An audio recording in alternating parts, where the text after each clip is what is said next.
नमस्ते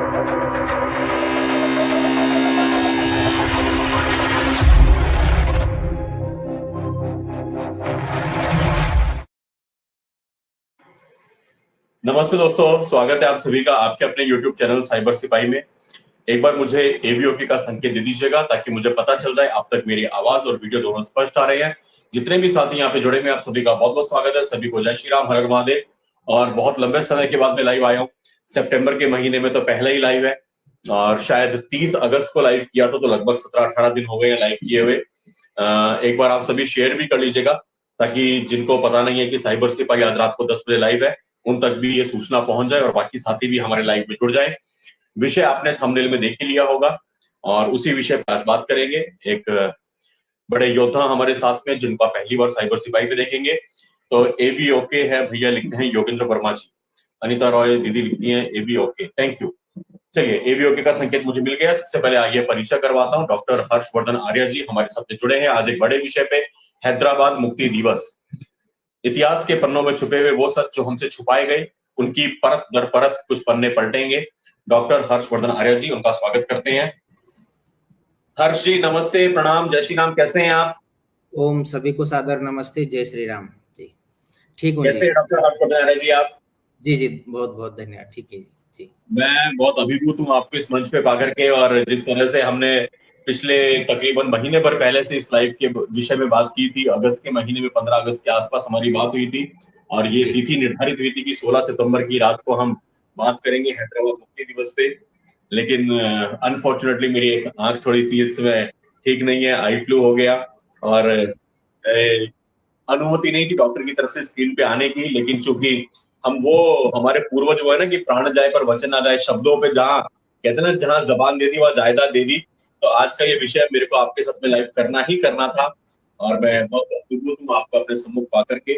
आज हम बहुत सारे उन विषयों पे बात करेंगे डॉक्टर साहब जिनको इतिहास के पन्नों में छुपा दिया गया। तो पुनः आपका साइबर सिपाही पे बहुत बहुत स्वागत है। धन्यवाद जी, नमस्ते। मैं शुरुआत करना चाहूंगा 17 सितंबर। वैसे तो इस तिथि को लेकर के देश में कोई बहुत ज्यादा कहानियां है नहीं, कोई लोग इसको बहुत ज्यादा जानते नहीं, मानते नहीं। कुछ लोग इसको हमारे प्रधानमंत्री मोदी जी के जन्मदिन के रूप में भी मनाते हैं, जानते हैं। लेकिन एक बड़ा इतिहास जो इसके पीछे छुपा है वो है हैदराबाद मुक्ति दिवस का। क्या है डॉक्टर साहब ये हैदराबाद मुक्ति दिवस? क्या है 17 सितंबर की कहानी और क्या मायने हैं हैदराबाद मुक्ति दिवस के? जिस दिन तेरे दीवाने दक्षिण दिशा को चल दिए, हैरत में लोग रह गए, दुनिया का दिल हिला दिया, धन्य है तुझको ऐ ऋषि, तूने हमें जगा दिया। हैदराबाद स्वाधीनता आंदोलन भारतीय इतिहास का एक स्वर्णिम अध्याय है। अगर 17 सितंबर 1948 को हैदराबाद का भारत में विलय ना होता तो भारत के मध्य में एक अलग पाकिस्तान अपने को खड़ा हुआ यहाँ पर मिल जाता, या अलग इस्लामिक स्टेट हमें यहाँ पे देखने को मिल जाता। तो 17 सितंबर के इस दिवस को हम इसलिए स्मरण करेंगे कि इसके माध्यम से पिछले 76 सालों में इसकी कई कहानियों पर कहीं भी बात नहीं होती, तो उसकी चर्चा आज हम आपके माध्यम से करेंगे।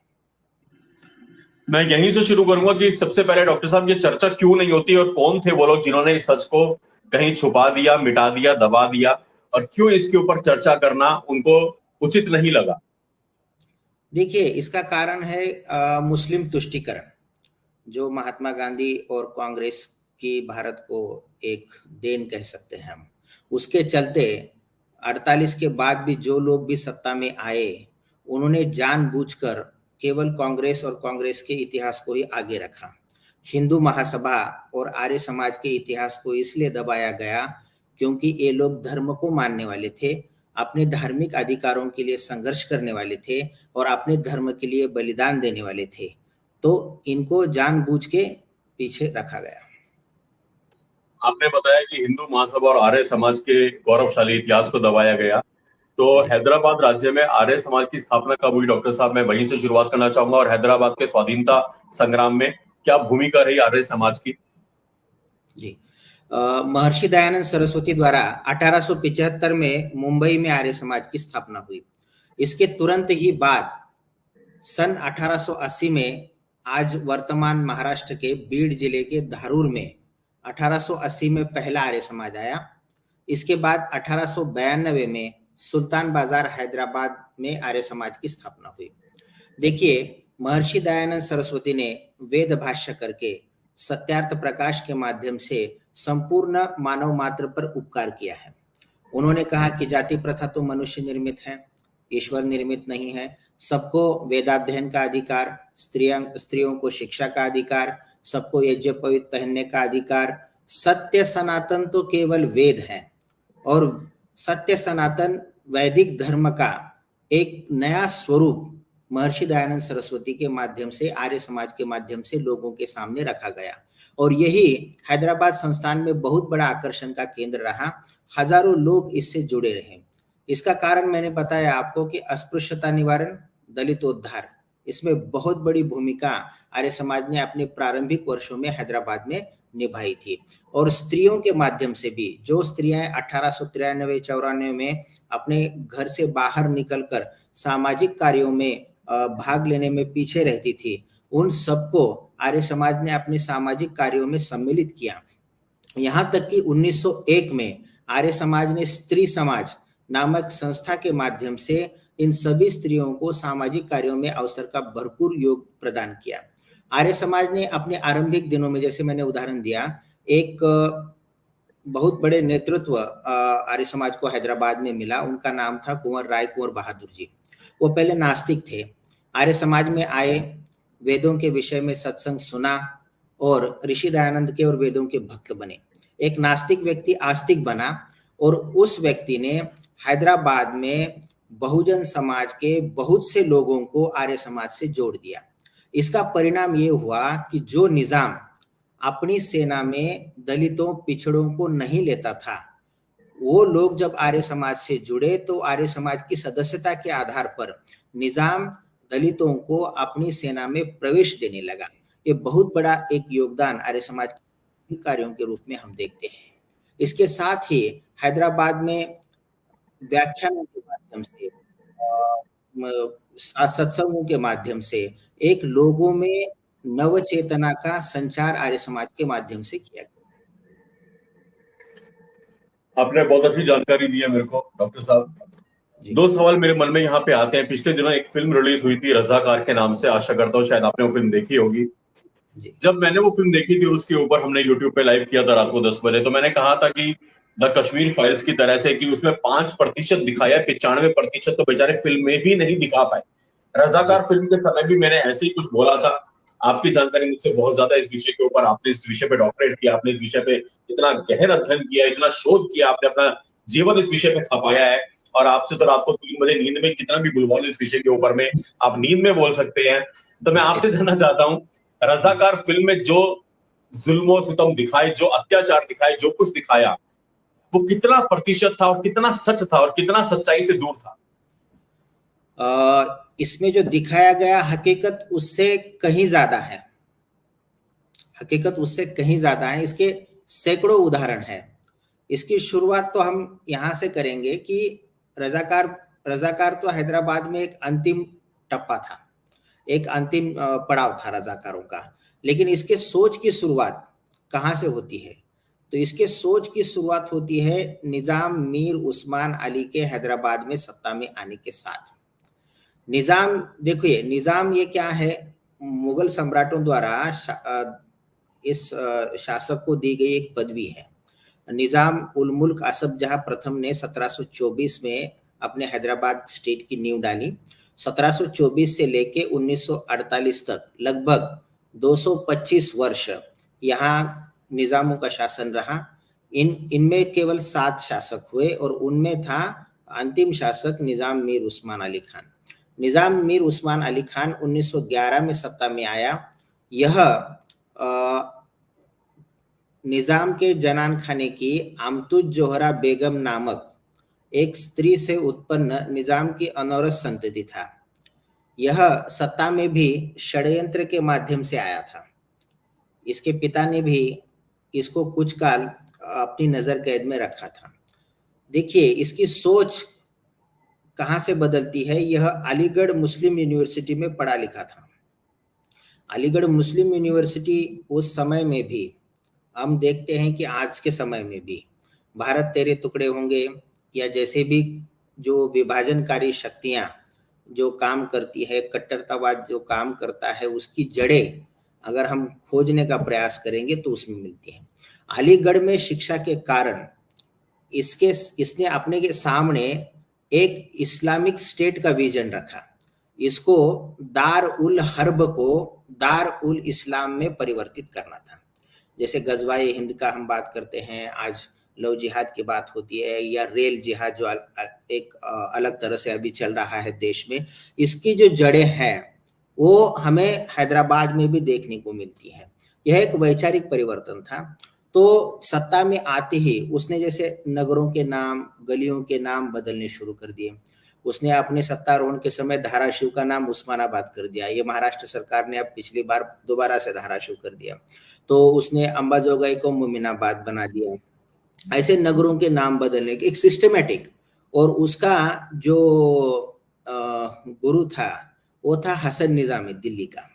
उसके मार्गदर्शन में एक साइंटिफिक पद्धति से, यानी सुनियोजित तरीके से, क्योंकि जब हम देखते हैं हैदराबाद को तो यहाँ पे 85% लोग हिंदू थे, 11% लोग मुसलमान थे, और 85% लोगों को कन्वर्ट करना, जिसे हम तबलीग कहते हैं, तो ये उसके लिए बहुत सुनियोजित काम था। लोग उसको यहाँ तक कि पहचान कर भी उसकी सत्य पहचान को छुपाते हैं।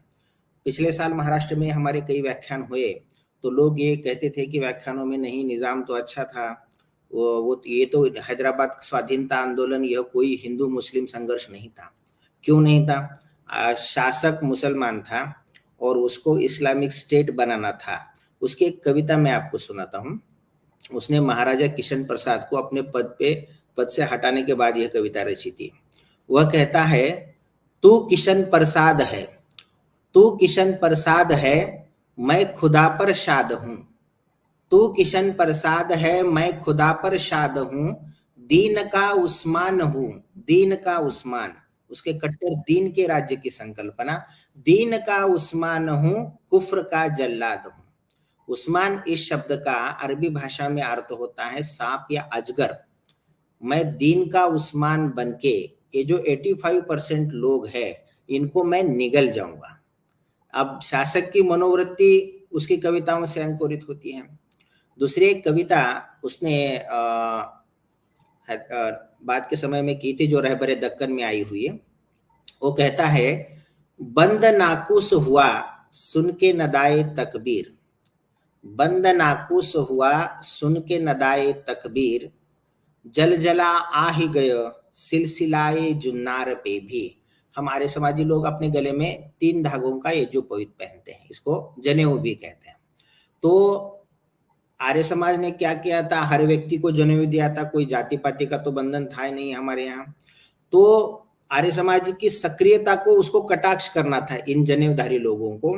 इसलिए वो लिखता है कि तुम्हारे हिंदू मुसलमानों के अल्लाह अकबर के जयकारों से हिंदुओं का हृदय दहल गया, और वो इस प्रकार दहल गया कि उनके गले में जो ये जो पवित्र था वो भी कंपन से हिलने लगा। इस पर आर्य समाज के प्रख्यात विद्वान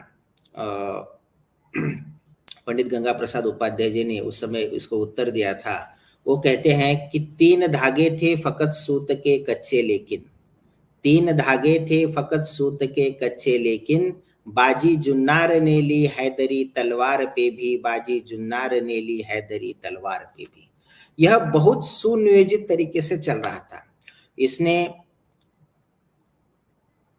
पाठ्य पुस्तकों में इस्लाम के आक्रमणकारियों को ही महान बताया, हिंदुओं के इतिहास को छिपाना शुरू कर दिया।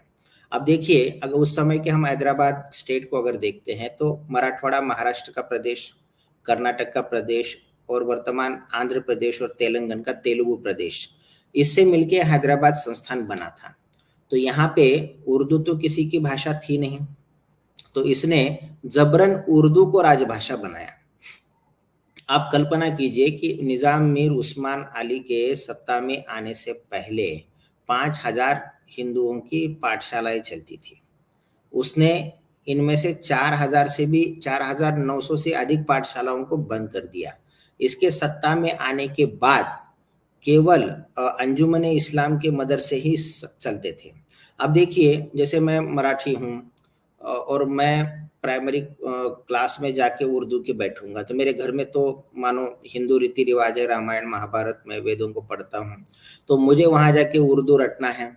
इस्लामी आक्रमणकारियों को महान बताने वाला इतिहास पढ़ना है। अब देखिए, हमारे देश के प्रधानमंत्री अभी इतना अच्छा काम कर रहे हैं, तो लोग उनकी छोटी छोटी गलतियों पर भी सेक्युलरिज्म खतरे में आ गया, देश का लोकतंत्र खतरे में आ गया। क्यों? क्योंकि हम इदम राष्ट्राय इदन्नम मम, राष्ट्रहित से सर्वोपरि कुछ नहीं होता, इस बात को हम लेके चलते हैं। तो उस समय में हिंदुओं ने क्या सहा होगा इस इस्लामिक स्टेट के विजन को। आज तो हम बांग्लादेश में देखते हैं हिंदुओं का दमन किस प्रकार से हो रहा है, पाकिस्तान में हमने भी देखा, यूरोप जल रहा है, अमेरिका भी उस प्रकार से संघर्ष कर रहा है। तो इस कट्टरतावादी सोच के कारण, इस कन्वर्जन की सोच के कारण 85% लोगों को हैदराबाद स्टेट में प्रताड़ित होना पड़ा। लेकिन कांग्रेस वाले इसको कभी हिंदू मुस्लिम संघर्ष नहीं मानते थे। किस लिए नहीं मानते थे? क्योंकि वो धर्म की बात करने से इनका जो वोटिंग क्या कहते हैं, इनकी जो राजनीतिक या जो भी कुछ हो इनका, वो उससे परेशान होता था। तो इतिहास को भी उस दृष्टि से हैदराबाद में लिखा गया, और यह बहुत सुनियोजित तरीके से, यहाँ तक कि इतिहास में ऐसे उदाहरण है कि इसको जब मुसलमान नाई, जैसे शेविंग करने के लिए, बाल कटवाने के लिए उस समय हिंदू थे, तो मुसलमान नाई इसको नहीं मिले, तो इसने लखनऊ से जाके मुसलमान नाइयों को लेके आया था। और यहाँ तक कि कहा जाता है कि 85% इसके नंबर्स हैं हमारे पास, 85% प्रजा से ही राज्य का इनकम आता था, यानी हिंदुओं से। तो ये क्या करने लगा कि जो राज्य का इनकम आता था उसको इस्लामिक संस्थाओं को डोनेशन के रूप में देने लगा। दिल्ली के हसन निजामी की दिया, फिलिस्तीन को दिया। अब हमें भारत में अचरज होता है कि फिलिस्तीन के समर्थन में हमारे यहाँ नारे लगाए जाते हैं, रैलियां निकाली जाती हैं। तो इस अलगाववाद की जड़ को अगर हम देखें तो हैदराबाद में भी हम पाते हैं। इसलिए कहा जाता है कि इतिहास जो है वो मनुष्य को शून्य बनाने वाली एक ज्ञान शाखा है। वो विचार करती कि तुम्हारे भविष्य में ऐसा हुआ, वर्तमान में ऐसा हो रहा है, और निकट भविष्य में इसके क्या परिणाम हो सकते हैं, इसको इसमें रखा जाता है। यहाँ तक कि उसने हर चीज को अपने राज्य में, पुलिस भी उसकी, कोर्ट भी उसका, शासन के आदेश के विरुद्ध अपील करना भी एक गुनाह था। यानी जो भी सर्कुलर वो निकालेगा, उसके कई सर्कुलर हमारे पास है, हमने उसको ट्रांसलेट भी किया है और हमारे पास एविडेंस के रूप में है। तो उन सर्कुलर के अगेंस्ट आप अपील भी नहीं कर सकते थे, और उर्दू ही राज्य में शिक्षा का माध्यम था। तो इस प्रकार से वो बढ़ रहा था। आगे का प्रश्न आपने। जी, बहुत बढ़िया जानकारी दे रही है सारी चीजें। एक बात मैं इसमें जोड़ना भूल गया। उसमें उस समय में हैदराबाद स्टेट में मुसलमान लोग एक गीत गाते फिरते थे। वो गीत देखिए, सुराग आखिर को मिल ही जाएगा, सुराग आखिर को मिल ही जाएगा, यारानी राफता का, गनीमत है जो अब तक है बाकी, निशा कारवा बाकी, सलातीन सलफ सब हो गए, नजरे अजल उस्मान, मुसलमानों का तेरी सल्तनत से है निशा बाकी। पुराने शासक जो थे उनके नामो निशान मिट गए, हे उस्मान अब तेरी शासक से ही मुसलमानों का अस्तित्व बचा है। और वो स्कूलों में बच्चों से एक प्रार्थना करवाता था। आप हिंदू हो, जैन हो, मारवाड़ी हो, जो भी हो, निजाम के लिए आपको एक प्रार्थना करनी पड़ती थी। वो प्रार्थना के मैं शब्द सुनाता हूँ आपको। ता अब्द खालके आलम, ता अब्द खालके आलम यह रियासत रखे, तुझको उस्मान बसत अजलाल सलामत रखे। उसने अरबी फारसी भी शब्द इसमें डाल दिए थे। यानी हर हिंदू बच्चे को निजाम के सलामती के लिए, असफ जाही घराने के सलामती के लिए प्रार्थना करवानी पड़ती थी। आप देखिए, ये प्रताड़ना का, उत्पीड़न का किस प्रकार से, यानी बहुत आप अगर गहराई से अगर सोचे कि किस सिस्टमेटिक ढंग से वो चल रहा था। लोग आज भी कहते हैं कि उसे कोई इस्लामिक स्टेट नहीं बनाना था, वो कोई कन्वर्जन नहीं चाहता। इसके लाखों एविडेंस उसके कविताओं से, उसके सर्कुलर्स के माध्यम से, उसके शासन के हर आदेश, जो मैं आपको आगे भी प्रश्नों के माध्यम से पढ़ के सुनाऊंगा। उसने जो हम ईस्वी सन में गणना करते हैं, हम हिंदू विक्रम संवत्सर में मानते हैं, तो उसने एक फसली, एक खुद की कालगणना बनानी थी जो इस्लामिक कालगणना पे वो चलता था। तो उसी कालगणना के आधार पर सभी सर्कुलर्स उसने दे दिए थे। जी आप आगे। बहुत अच्छी जानकारी प्राप्त हो रही है डॉक्टर साहब। आगे मैं आपसे सिद्दीकी दीनदार प्रकरण, मालाबार की घटनाओं के बारे में, खिलाफत आंदोलन के बारे में जानना चाहूंगा, लेकिन उससे पहले चर्चा में शामिल करते हैं मेरे बड़े भाई दीपक सिंह हिंदू जी, हमारे साथ जुड़े हैं। बहुत लंबे समय बाद दीपक भाई के दर्शन का सौभाग्य प्राप्त हो रहा है मेरे को। पिछली बार दोस्तों 30 अगस्त को लाइव किया था और आज 17 दिन के बाद में लाइव आ रहे हैं। तो बड़े भैया नमस्ते, प्रणाम, जय श्री राम, सादर नमन, वंदन, अभिनंदन। माइक ऑन कर लीजिएगा। दीपक भाई जिंदाबाद। कैसे हैं बड़े भैया? माइक ऑन कर लो दीपक भाई। जय श्री राम मेरे प्रिय भाई, नमन है आपको और नमन है प्रिय हर्षवर्धन जी को जी, और नमन है मिशन साइबर सिपाही परिवार के सभी सदस्यों को। आप सबकी कृपा से, आशीर्वाद से, माँ और महादेव की कृपा से और आशीर्वाद से बिल्कुल फिट हूँ और लगा हूँ राम जी के कार्य में। देरी से जुड़ने के लिए क्षमा प्रार्थी हूँ। बस गाड़ी लगाई बहुत स्पीड में आकर और तुरंत ये पटका वटका भी डाल डूल के आप लोगों के बीच में हूँ मेरे। नहीं भैया, बहुत बड़ा काम जो आप कर रहे हैं, बस करते रहिए। ये तो ऐसा है, संजोग बन नहीं पाया दीपक भाई। ये पूरा महीना सितंबर का बस समझो बीमारी में निकल गया। फैमिली में लगातार जितने सदस्य हैं, एक एक करके, छोटे नवजात शिशु से लेके बड़े बुजुर्ग तक सबका नंबर आया और आखिरी में आपके भाई के भी आंख में थोड़ी प्रॉब्लम है। तो मेरे ख्याल से ये महीना ऐसे ही निकल गया बीमारी शिमारी में। अब ठीक होंगे तो दीपक भाई फिर रेगुलर लाइव करेंगे। यहाँ पे मैं कमेंट्स में भी देख रहा हूँ, बहुत सारे साथी चिंता कर रहे हैं।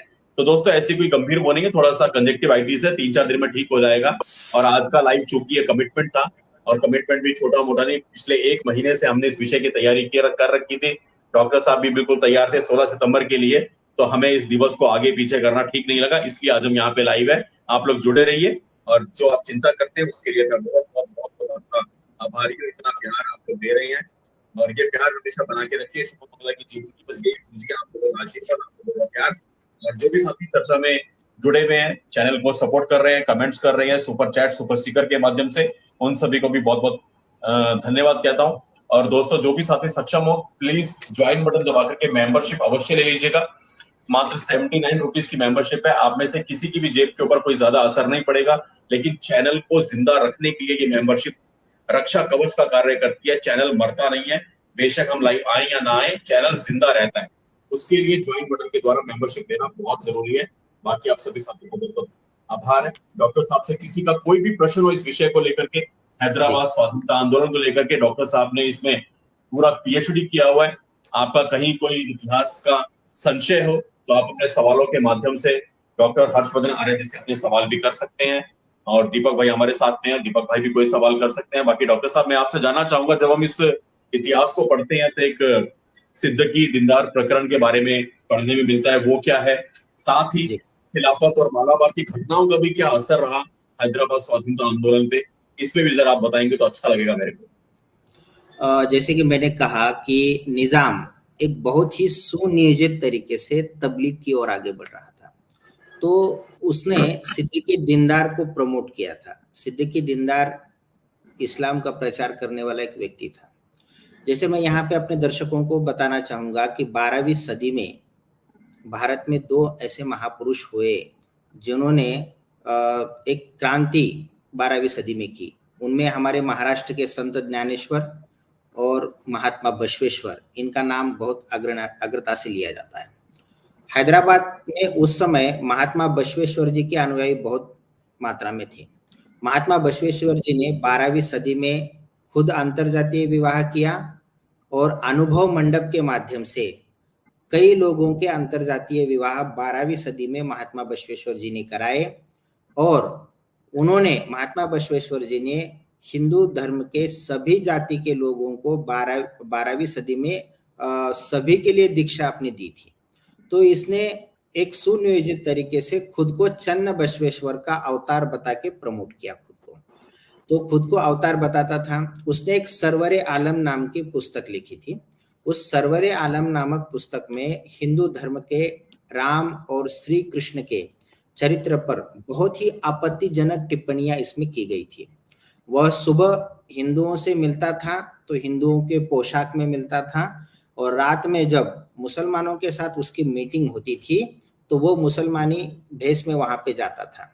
उसने हम्पी के मंदिर को लूटने की योजना बनाई और तिरुपति के मंदिर को भी लूटने की योजना बनाई, और वह संस्थान के जो अन्य नवाब थे निजाम के साथ, उनसे बड़ी मात्रा में फंडिंग लेता था और कन्वर्जन का एक बहुत बड़ा काम वह कर रहा था।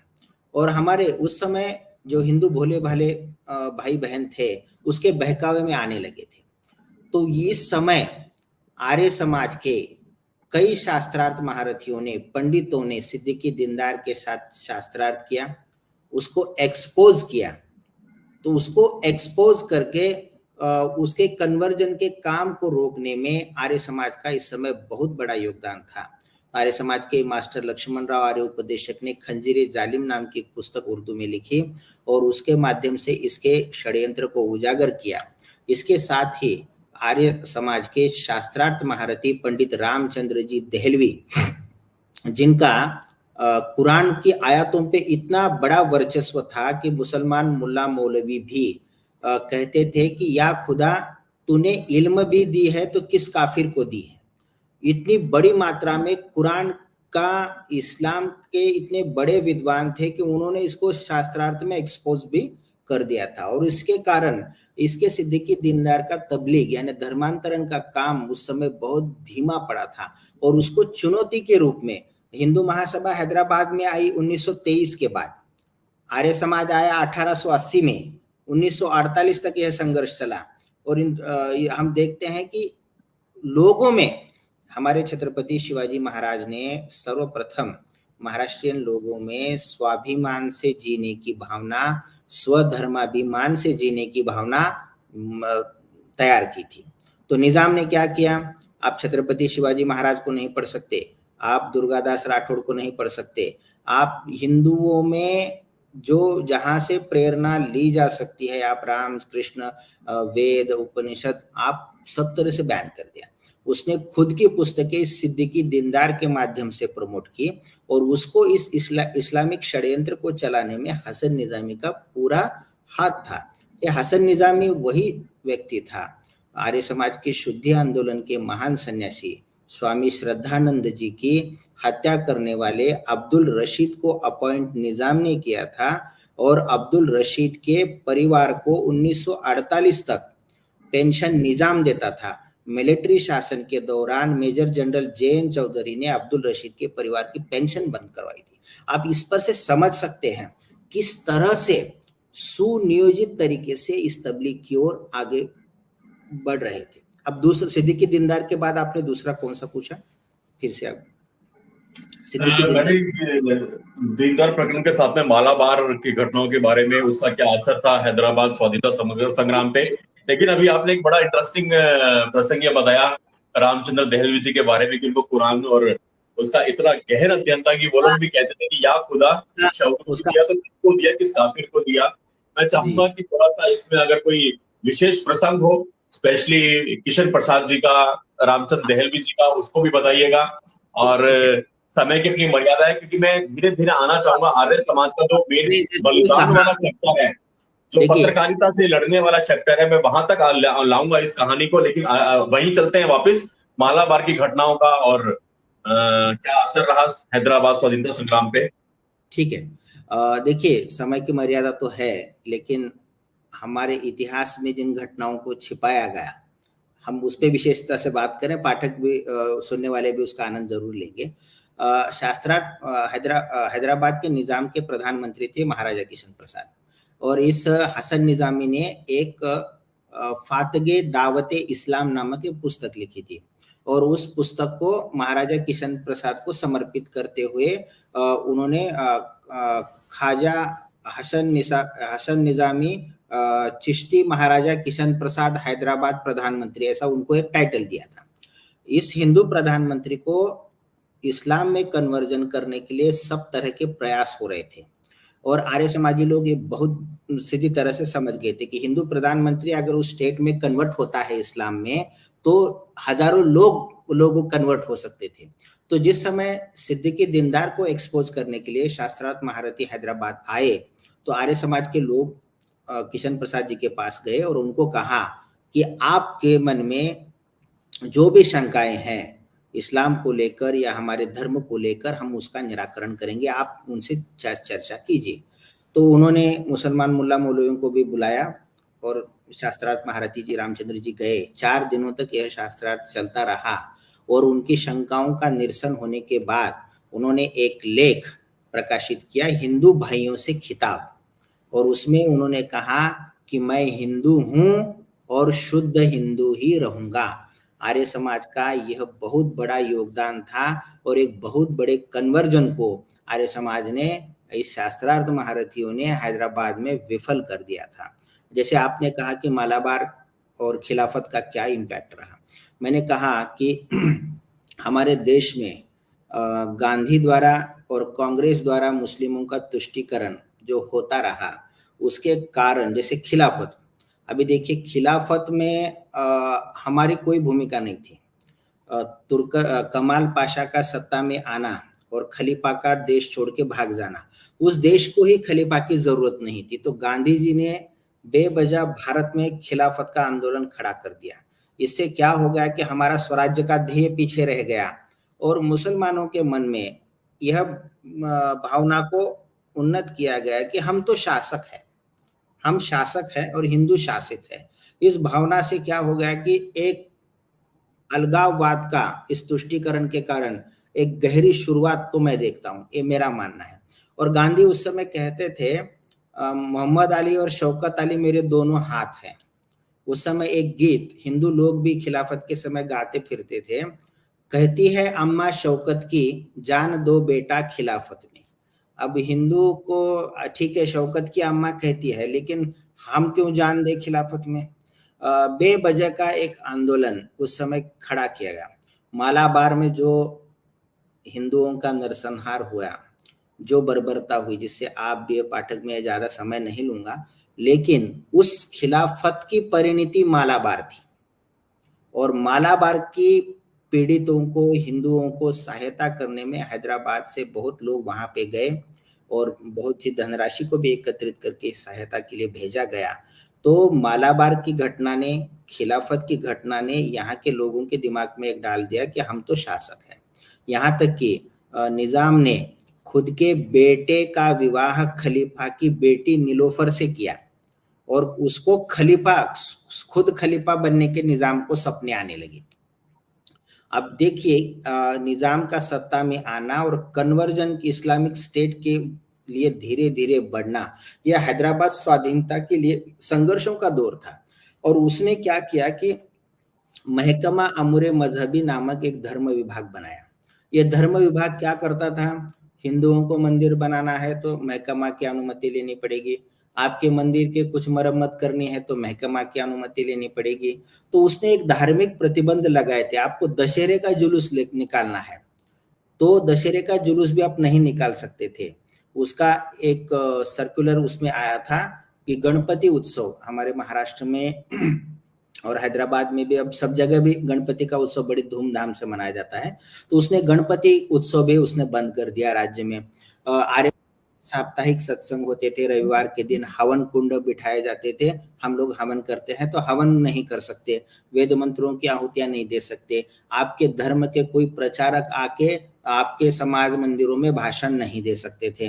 अब देखिए जहां पर इस्लाम के मुसलमान मुल्ला मौलवी उनके कुरान की तुलना हमारे वेदों से करे, जाकिर नाइक, जिस प्रकार जाकिर नाइक को संस्कृत थोड़ी ना आती है, हम तो 2004 से उसको शास्त्रार्थ के लिए आर्य समाज ने चुनौती दे रखी है, वो तो कभी फेस टू फेस आता नहीं है।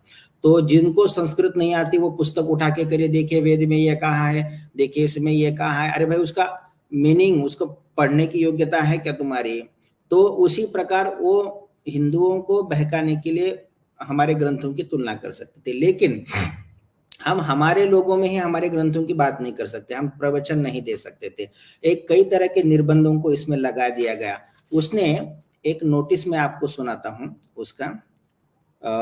यहाँ तक कि ईशा शरीफ यानी मुहर्रम का महीना आया और किसी हिंदू ने विवाह किया तो वो उसको दंडित किया जाता था। देखिए, हुमनाबाद के पुलिस इंस्पेक्टर ने नोटिस भेजा है। मुझे खबर मिली है कि आपके सर्कल में सरकारी आदेशों के विरुद्ध और सर्कुलरों के विरुद्ध ईशा शरीफ के मुहर्रम के महीने में आर्य समाज में एक विवाह हुआ है। यदि यह सत्य है तो आपने उसको रोका क्यों नहीं? उसका नाम और पता भेज दीजिए जिसके कारण उसके विरुद्ध कार्रवाई की जा सके। यानी आप उस महीने में विवाह नहीं कर सकते थे, आप मस्जिद के आगे से बाजे नहीं बजा सकते थे, यहाँ तक कि आप दशहरे के हवन को भी उन्होंने एक वरकम्मा देवी का उत्सव होता था हैदराबाद में, अभी भी होता है, तो वरकम्मा देवी के उत्सव में आप बाजे नहीं बजा सकते थे। ये सर्कुलर आज जहाँ पे छोटी छोटी सी बात के लिए ये तथाकथित सेकुलर लोग जो दिल्ली पे धरने पे बैठते हैं, तो इनको हैदराबाद के एक एक सर्कुलर को पढ़ना चाहिए। हिंदुओं ने क्या सहा है, क्या बलिदान दिए। देखिए, यहाँ तक कि अखाड़ों और व्यायामशालाओं पर प्रतिबंध निकाला था, उसके सर्कुलर्स है हमारे मेरे पास। हिंदुओं को किसी भी प्रकार से निजाम राज्य में सशक्त होना उसको गवार नहीं था। आप व्यायामशाला नहीं खोल सकते थे, आप अखाड़ा नहीं खोल सकते थे, इसके साथ में आप कोई प्राइवेट स्कूल भी नहीं खोल सकते थे। मैंने जैसे कहा, निजाम में सत्ता में आने के बाद 4000 से अधिक स्कूलों को हिंदुओं के बंद किया, जबरदस्ती उर्दू में पढ़ना पड़ता था। आप सोच के देखिए, आप हम 2024 में बैठ के बात कर रहे हैं, 1911 में जब वो सत्ता में आया उसके बाद हमारे बच्चों ने क्या सहा होगा। जिनके घर में सनातनी सब हम रीति रिवाजों से जाते हैं तो वहां उर्दू बैठ के पढ़ना पड़ता था, आक्रांताओं को हमारे महान बताना पड़ता था। आज जब नई शिक्षा नीति के तहत हमारे देश के उज्जवल इतिहास को, जब हम अकबर महान था को हटा के हमारा इतिहास ला रहे हैं, तो ये लोग अभी चिल्ला रहे हैं कि बहुत बड़ा खतरे में आ गया, लोकतंत्र खतरे में। ऐसे कैसे आ गया? जो हमारे गर्व की बातें हैं, जो हमारे सत्य सनातन वेद और धर्म से जुड़ी बातें हैं, हमारे जिन लोगों की शौर्य गाथाएं, जिनसे हम प्रेरणा लेते हैं, उनको हम क्यों ना पढ़ें? हमारा धर्म उसी पर आधारित है।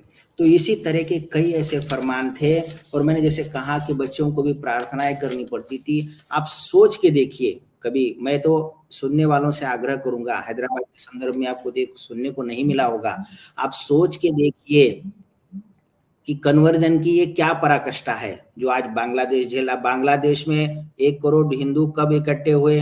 जब कटने लगे तब इकट्ठे हुए। तो जाति पातियों में तो बटे हुए थे, वेद में कहीं भी जाति पाति नहीं है। मैंने लव जिहाद के कारण कन्वर्ट हो चुकी कई विद्यार्थिनियों को महर्षि दयानंद कृत सत्यार्थ प्रकाश दिया है। मैं यहाँ आपके माध्यम से एक आह्वान करता हूँ, महर्षि दयानंद कृत सत्यार्थ प्रकाश पढ़े। क्यों पढ़े? बाणभट्ट कहता है हर्ष चरित्र में, देशाटनम पंडित मित्रता च वारांगना राजसभा प्रवेश अनेक शास्त्रानि विलोकितानि चातुर्य मूलानि भवन्ति पंच। अनेक शास्त्रानि विलोकितानि।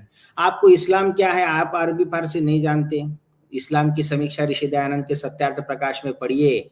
आज तक कोई मुल्ला मौलवी ऋषि दयानंद के सत्यार्थ प्रकाश का एक ही लाइन का खंडन नहीं कर सकता है।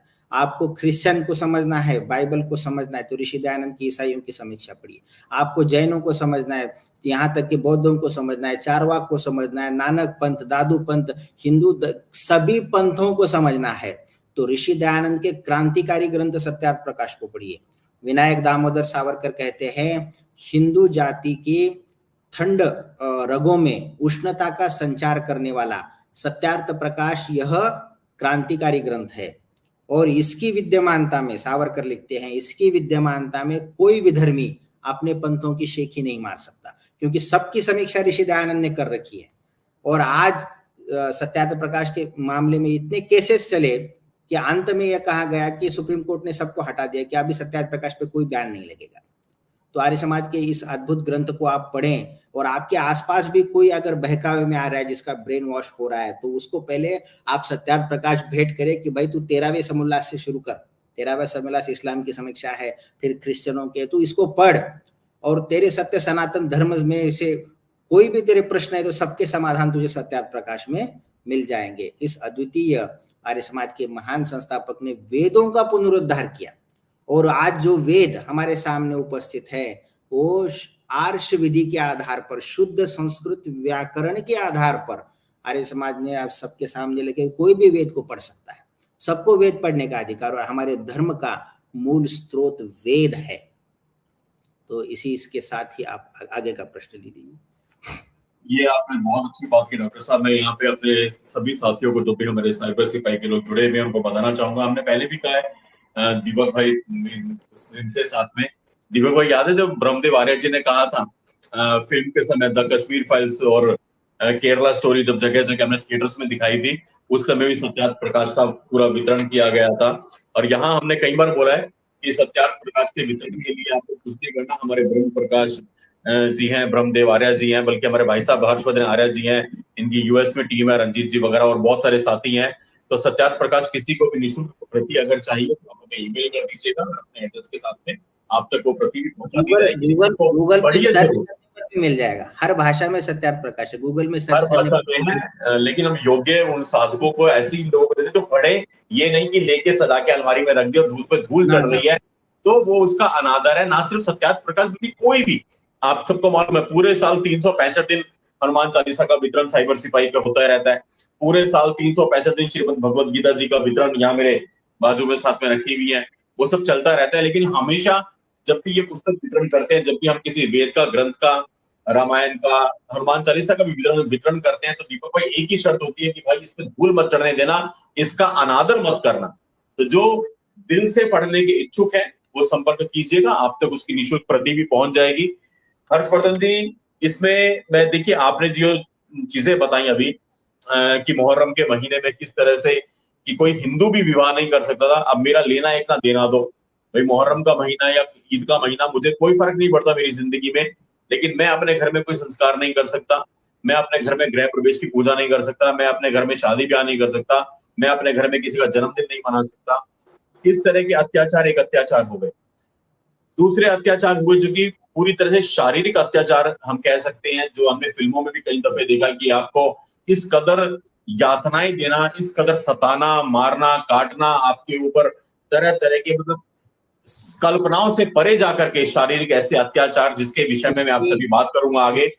तीसरा, इसकी जो जड़ है जी, इसकी जो मैं यहाँ पे बताना चाहूंगा, उस समय 1928 में हैदराबाद में मजलिसे इत्तेहादुल मुसलमीन एक संगठन आया, जो आज MIM है ना, उसकी स्थापना 1928 में हुई थी नवाब बहादुर यार जंग के द्वारा। जिस तरह आज यह संगठन भड़काऊ भाषण देता है, तो उस समय नवाब बहादुर यार जंग भी वही करता था। वो कोई नवाब नहीं था, जैसे इंग्लैंड में लॉर्ड्स आदि किताब दिए जाते हैं ना, उसको भी निजाम ने एक किताब देके यूज किया था। तो मजलिसे इत्तेहादुल मुसलमीन और निजाम के अपने समाचार पत्र थे, जिनके कई अंक मेरे पास हैं। उनमें रहबरे दक्कन, सुबह दक्कन, अल आजम, सहीफा, ये निजाम के समाचार पत्र थे। जैसे आज हमारे भारत में PTI हमारी अपनी न्यूज एजेंसी है, उस समय निजाम की खुद की अपनी न्यूज एजेंसी थी जिसका नाम था दक्कन न्यूज सर्विस। तो वह इस तरह से प्रोपोगंडा को प्रमोट करता था।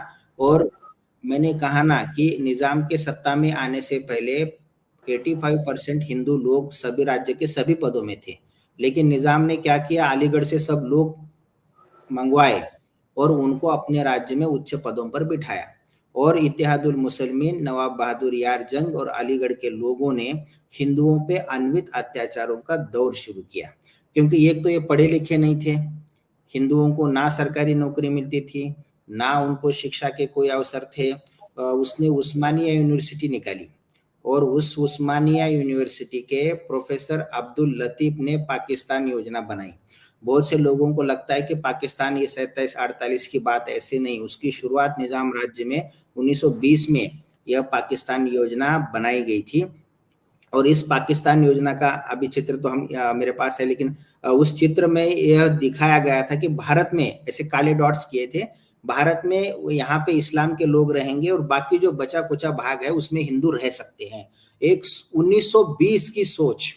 मैंने कहा ना, खिलाफत आंदोलन जो हमारे राजनीतिक लोगों की जो मुस्लिम तुष्टीकरण का ये जो चाल थी, इसके कारण ये पाकिस्तान योजना यहाँ पे उस्मानिया यूनिवर्सिटी के प्रोफेसर ने रखी और हैदराबाद में इसका बहुत बड़ा प्रचार प्रसार हुआ, जिसमें तबलीग, नवाब बहादुर यार जंग जैसे लोगों ने बड़ी सहायता की। निजाम इतना धूर्त था कि उसने नवाब बहादुर यार जंग को यूज किया, स्टेट कांग्रेस को यूज किया, भारत सरकार से भी इधर बातें करता रहा। और मैं आश्चर्य की बात यहाँ पे श्रोताओं को बताना चाहूंगा, जिस निजाम के खिलाफ, रजाकारों के खिलाफ, इत्तेहादुल मुसलमीन के खिलाफ हम लोगों ने खून बहाया, वह निजाम 1964 तक राज्यपाल बना था। पता है क्या आपको? आप कहते हैं कि 48 में निजाम गया, ऐसा नहीं है। नेहरू ने उसको राज्यपाल बनाया, 1964 तक वो विद्यमान था। आप देखिए, जिस प्रजा ने उसके अन्याय अत्याचारों के लिए संघर्ष किया, वो आपका गवर्नर बन के 1964 तक बैठा था। तो इसी प्रकार ये हैदराबाद में इत्तेहादुल मुसलमीन, जो आज का जो ये संगठन है AIMIM, वो वही संगठन है। जब कासिम रजवी भारत से डकैती के केस में उसको सजा हुई और भारत से जब वो भाग गया, तब ओवैसी के दादा को वह इत्तेहादुल मुसलमीन की कमान सौंप के भाग गया था। तो ये इत्तेहादुल मुसलमीन ने क्या किया, अनल मलिक का नारा बुलंद किया। अनल मलिक क्या होता है, मैं यहाँ पे दर्शकों को बताना चाहूंगा। अनल मलिक का अर्थ होता है कि हम मुसलमान शासक हैं और हिंदू हमारे इतने वर्षों तक गुलाम रहे हैं, तो हिंदुओं पे शासन करना हमारा अधिकार है। तो अनल मलिक का नारा नवाब बहादुर यार जंग ने बुलंद किया। यहाँ तक बुलंद किया उसने कि वह कहता था कि निजाम का जो शासन है ना, वो मुसलमानों का शासन है और निजाम तो केवल एक उसका नुमाइंदा है। तो इस प्रकार से प्रस्तुति पर निजाम भी डर गया था। और यहाँ तक कि सोर्सेस ने लिखा है कि उसके हुक्के में विष मिलाने वाला भी निजाम था, उसके अंत्ययात्रा में रहने वाला भी निजाम था। तो इसने इस प्रकार से भड़का के माहौल बिगाड़ दिया था हैदराबाद का। हिंदुओं में एक डर, भय, कोई सुरक्षित नहीं था, जिसके आगे हम बात करेंगे आपके प्रश्नों के माध्यम से। जी डॉक्टर साहब, 2-3 सवाल यहाँ पे और दिल में आते हैं। देखिए, जैसे मैं यातनाओं की बात कर रहा था, मानसिक यातनाएं, शारीरिक यातनाएं बच्चों के ऊपर इस तरह से स्कूलों में प्रार्थना, बच्चों का देखो कोमल मन है, अब वो स्कूल में जो उनको प्रार्थना बोली, उन्हें कुछ नहीं मालूम, उनको अलिफ बे पे तेटे से जीम से एक दाढ़, उन्हें उर्दू नहीं मालूम, हिंदी का खा गा ABC इंग्लिश, उनको तो जो पढ़ा रहे होते कोरी चादर है, जो रंग रंगोगे रंग जाएगी। अब वो प्रार्थनाओं के माध्यम से उनके मन में आप इस्लाम थोप रहे हो, उनके ऊपर इस्लाम थोप रहे हो, ऐसे में आपने पूरे साहित्य को बदल दिया। इसको हम गजवाई हिंद के परिप्रेक्ष्य में देख सकते हैं। गजवाई हिंद के परिप्रेक्ष्य में सारी चीजें हो रही थी। बैक ऑफ द माइंड क्या था, उनका अपने लक्ष्य निर्धारित था, लेकिन वो बच्चों को भी ढाल बना रहे थे, हर तरह से अपने षड्यंत्रों में लगे हुए थे। पत्रकारिताओं में सब जगह मिलावट कर दी गई थी। ऐसे में 2 बड़े सवाल मेरे मन में आते हैं। एक तो पत्रकारिता के अंदर में आर्य समाज का क्या उस वक्त पे योगदान रहा, आज हम सब जानते हैं, पर उस वक्त की स्थिति में क्या, कितना मुश्किल था आगे आकर के काम करना। और दूसरा, बलिदान कितने दिए, रक्त कितना बहाया, और अपना भी कितना बहाया, शत्रु का कितना बहाया। वो जो रक्त रंजित संघर्ष रहा, वो रक्त रंजित संघर्ष के बारे में भी जानना चाहूंगा मैं आपसे। ठीक है जी, जैसे कि आपका पहला प्रश्न था कि पत्रकारिता के विषय में क्या रहा, मैंने कहा कि निजाम के खुद के अपने समाचार पत्र थे, एजेंसी थी। उसने क्या किया, हैदराबाद राज्य के बाहर से कोई न्यूज़पेपर अंदर नहीं आ सकता था, पहली बात। और हैदराबाद राज्य में कोई हिंदू अपना न्यूज़पेपर नहीं निकाल सकता था। ऐसी परिस्थिति में 1931 में जब आर्य प्रतिनिधि सभा निजाम राज्य की स्थापना हुई, तो उसमें एक निर्णय लिया गया कि हैदराबाद से एक साप्ताहिक शुरू किया जाएगा। वह क्रांतिकारी साप्ताहिक था वैदिक आदर्श, जो उर्दू में प्रकाशित होता था, जिसके आज मूल अंक सुरक्षित है। इस वैदिक आदर्श के संपादक थे पंडित नरेंद्र, हैदराबाद लोह पुरुष पंडित नरेंद्र, एक क्रांतिकारी पत्रकार, एक यशस्वी संपादक और नव युवकों के हृदय सम्राट पंडित नरेंद्र ऐसे ही एक बार आर्य समाज में आए थे भाषण सुनने। उनको वेदों में रुचि उत्पन्न हुई और वो आर्य समाज के उपदेशक बने।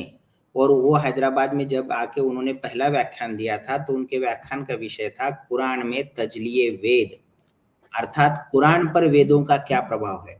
पंडित नरेंद्र जी के पूरे जीवन में उनका यह बहुत प्रिय विषय रहा और उन्होंने एक पुस्तक भी इस पर लिखी है, कुरान में तजलिए वेद, और इसको निजाम ने बैन किया था। तो पंडित नरेंद्र जी क्या करते थे, वैदिक आदर्श के माध्यम से रहबरे दक्कन, सुबह दक्कन, अल आजम, ये जो सभी निजाम के चाटुकार समाचार पत्र थे ना, ये अपने अंकों में लिखते थे कि रहबरे दक्कन लिखता था कि दलितों का कल्याण इस्लाम ग्रहण करने में है। देखिए 1920-24 में दलित समाज तो पिछड़े लोग तो इतने पढ़े लिखे थे नहीं उस समय, शिक्षा का प्रमाण ही बहुत अल्प था।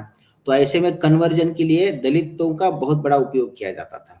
तो उन्होंने रहबरे दक्कन के एक अंक में एक समाचार प्रकाशित किया कि आर्य समाज जो हिंदुओं की सभी जातियों को एक करने की कोशिश कर रहा है। मैंने जैसे कहा कि आर्य समाज ने कहा, ऋषि दयानंद ने वेदों के आधार पर सिद्ध किया कि जाति मनुष्य निर्मित है, ईश्वर निर्मित नहीं है, और वेदों में कहीं भी जाति व्यवस्था नहीं है। तो आर्य समाज ने क्या काम किया, हम सभी एक है, कृणवंतो विश्वमार्यम, वैदिक धर्म हमारा एक है, हम सब एक है। तो कोई भेदभाव नहीं था आर्य समाज में। तो हिंदुओं की जातियों को एक, जैसे अभी हम संगठन की बात करते हैं, जैसे बांग्लादेश में हो रहा है, कब लोग संगठित हो रहे हैं, जब लोग कट रहे हैं तब संगठित हो रहे हैं। तो उस समय सभी लोगों को संगठित करने का काम आर्य समाज किया। तो रहबरे दक्कन लिखता है, आर्य समाज के इस काम को तुरंत प्रभाव से रोका जाए। क्यों?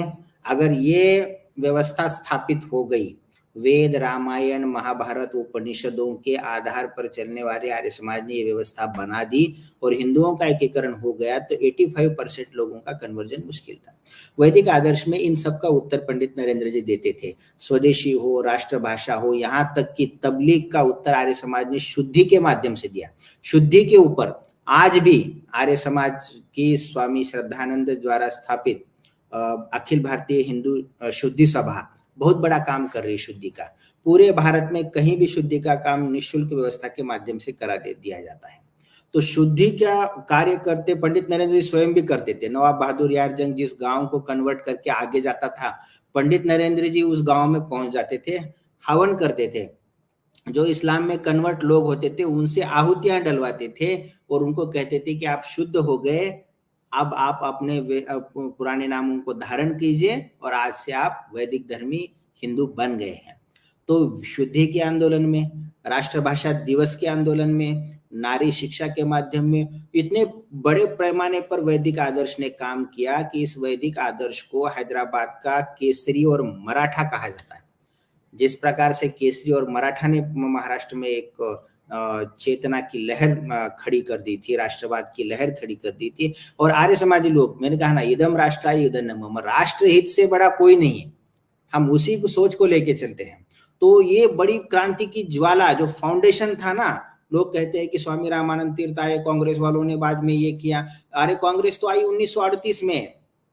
पहले विचारों का जो फाउंडेशन तैयार किया गया वो कहाँ है? विचार आप देखो, आपको आपके विचार मिटा दिए जाए, आपकी संस्कृति मिटा दी जाए, आपके धाराशिव को उस्मानाबाद कर दिया जाए, आपके गली मोहल्लों के नाम बदले जाए, आपको इतिहास की वो किताबें पढ़, आपका कन्वर्जन, आपकी स्मृति कहाँ बचेगी?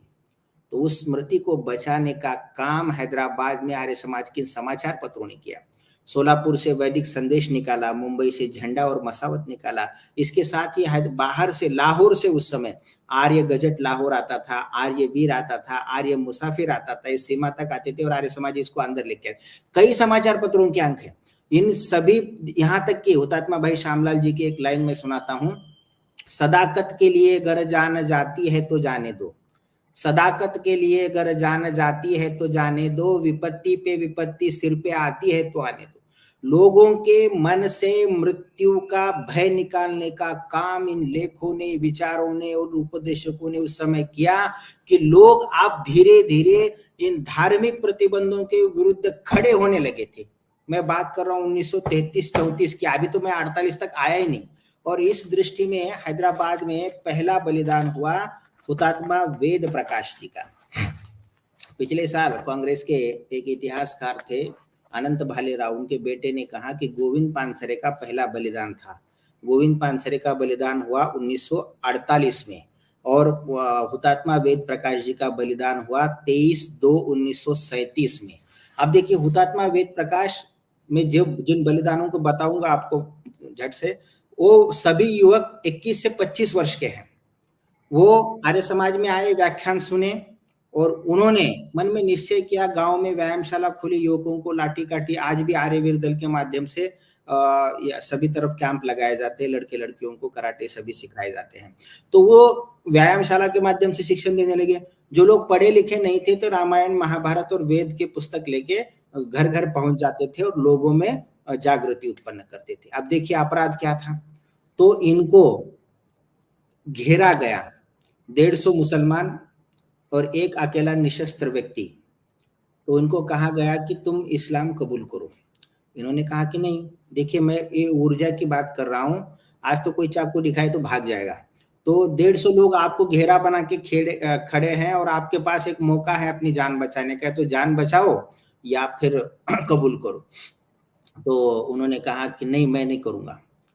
तो उनपे बर्छी तलवार से वार किए गए, उनकी गर्दन पे वार हुए, खून की पिचकारियां ऊपर तक गई। क्योंकि इसके बाद जो मुकदमा चला उसके पिता का स्टेटमेंट है, उनके जिन लोगों ने देखा उनके स्टेटमेंट मैंने इकट्ठा किया। जो केस फाइल हुआ प्रत्यक्षदर्शियों के सभी स्टेटमेंट को हमने लिया। तो आप सोच सकते हैं कि इस युवक का पहला बलिदान हैदराबाद में हुआ और बड़ी निर्भयता से।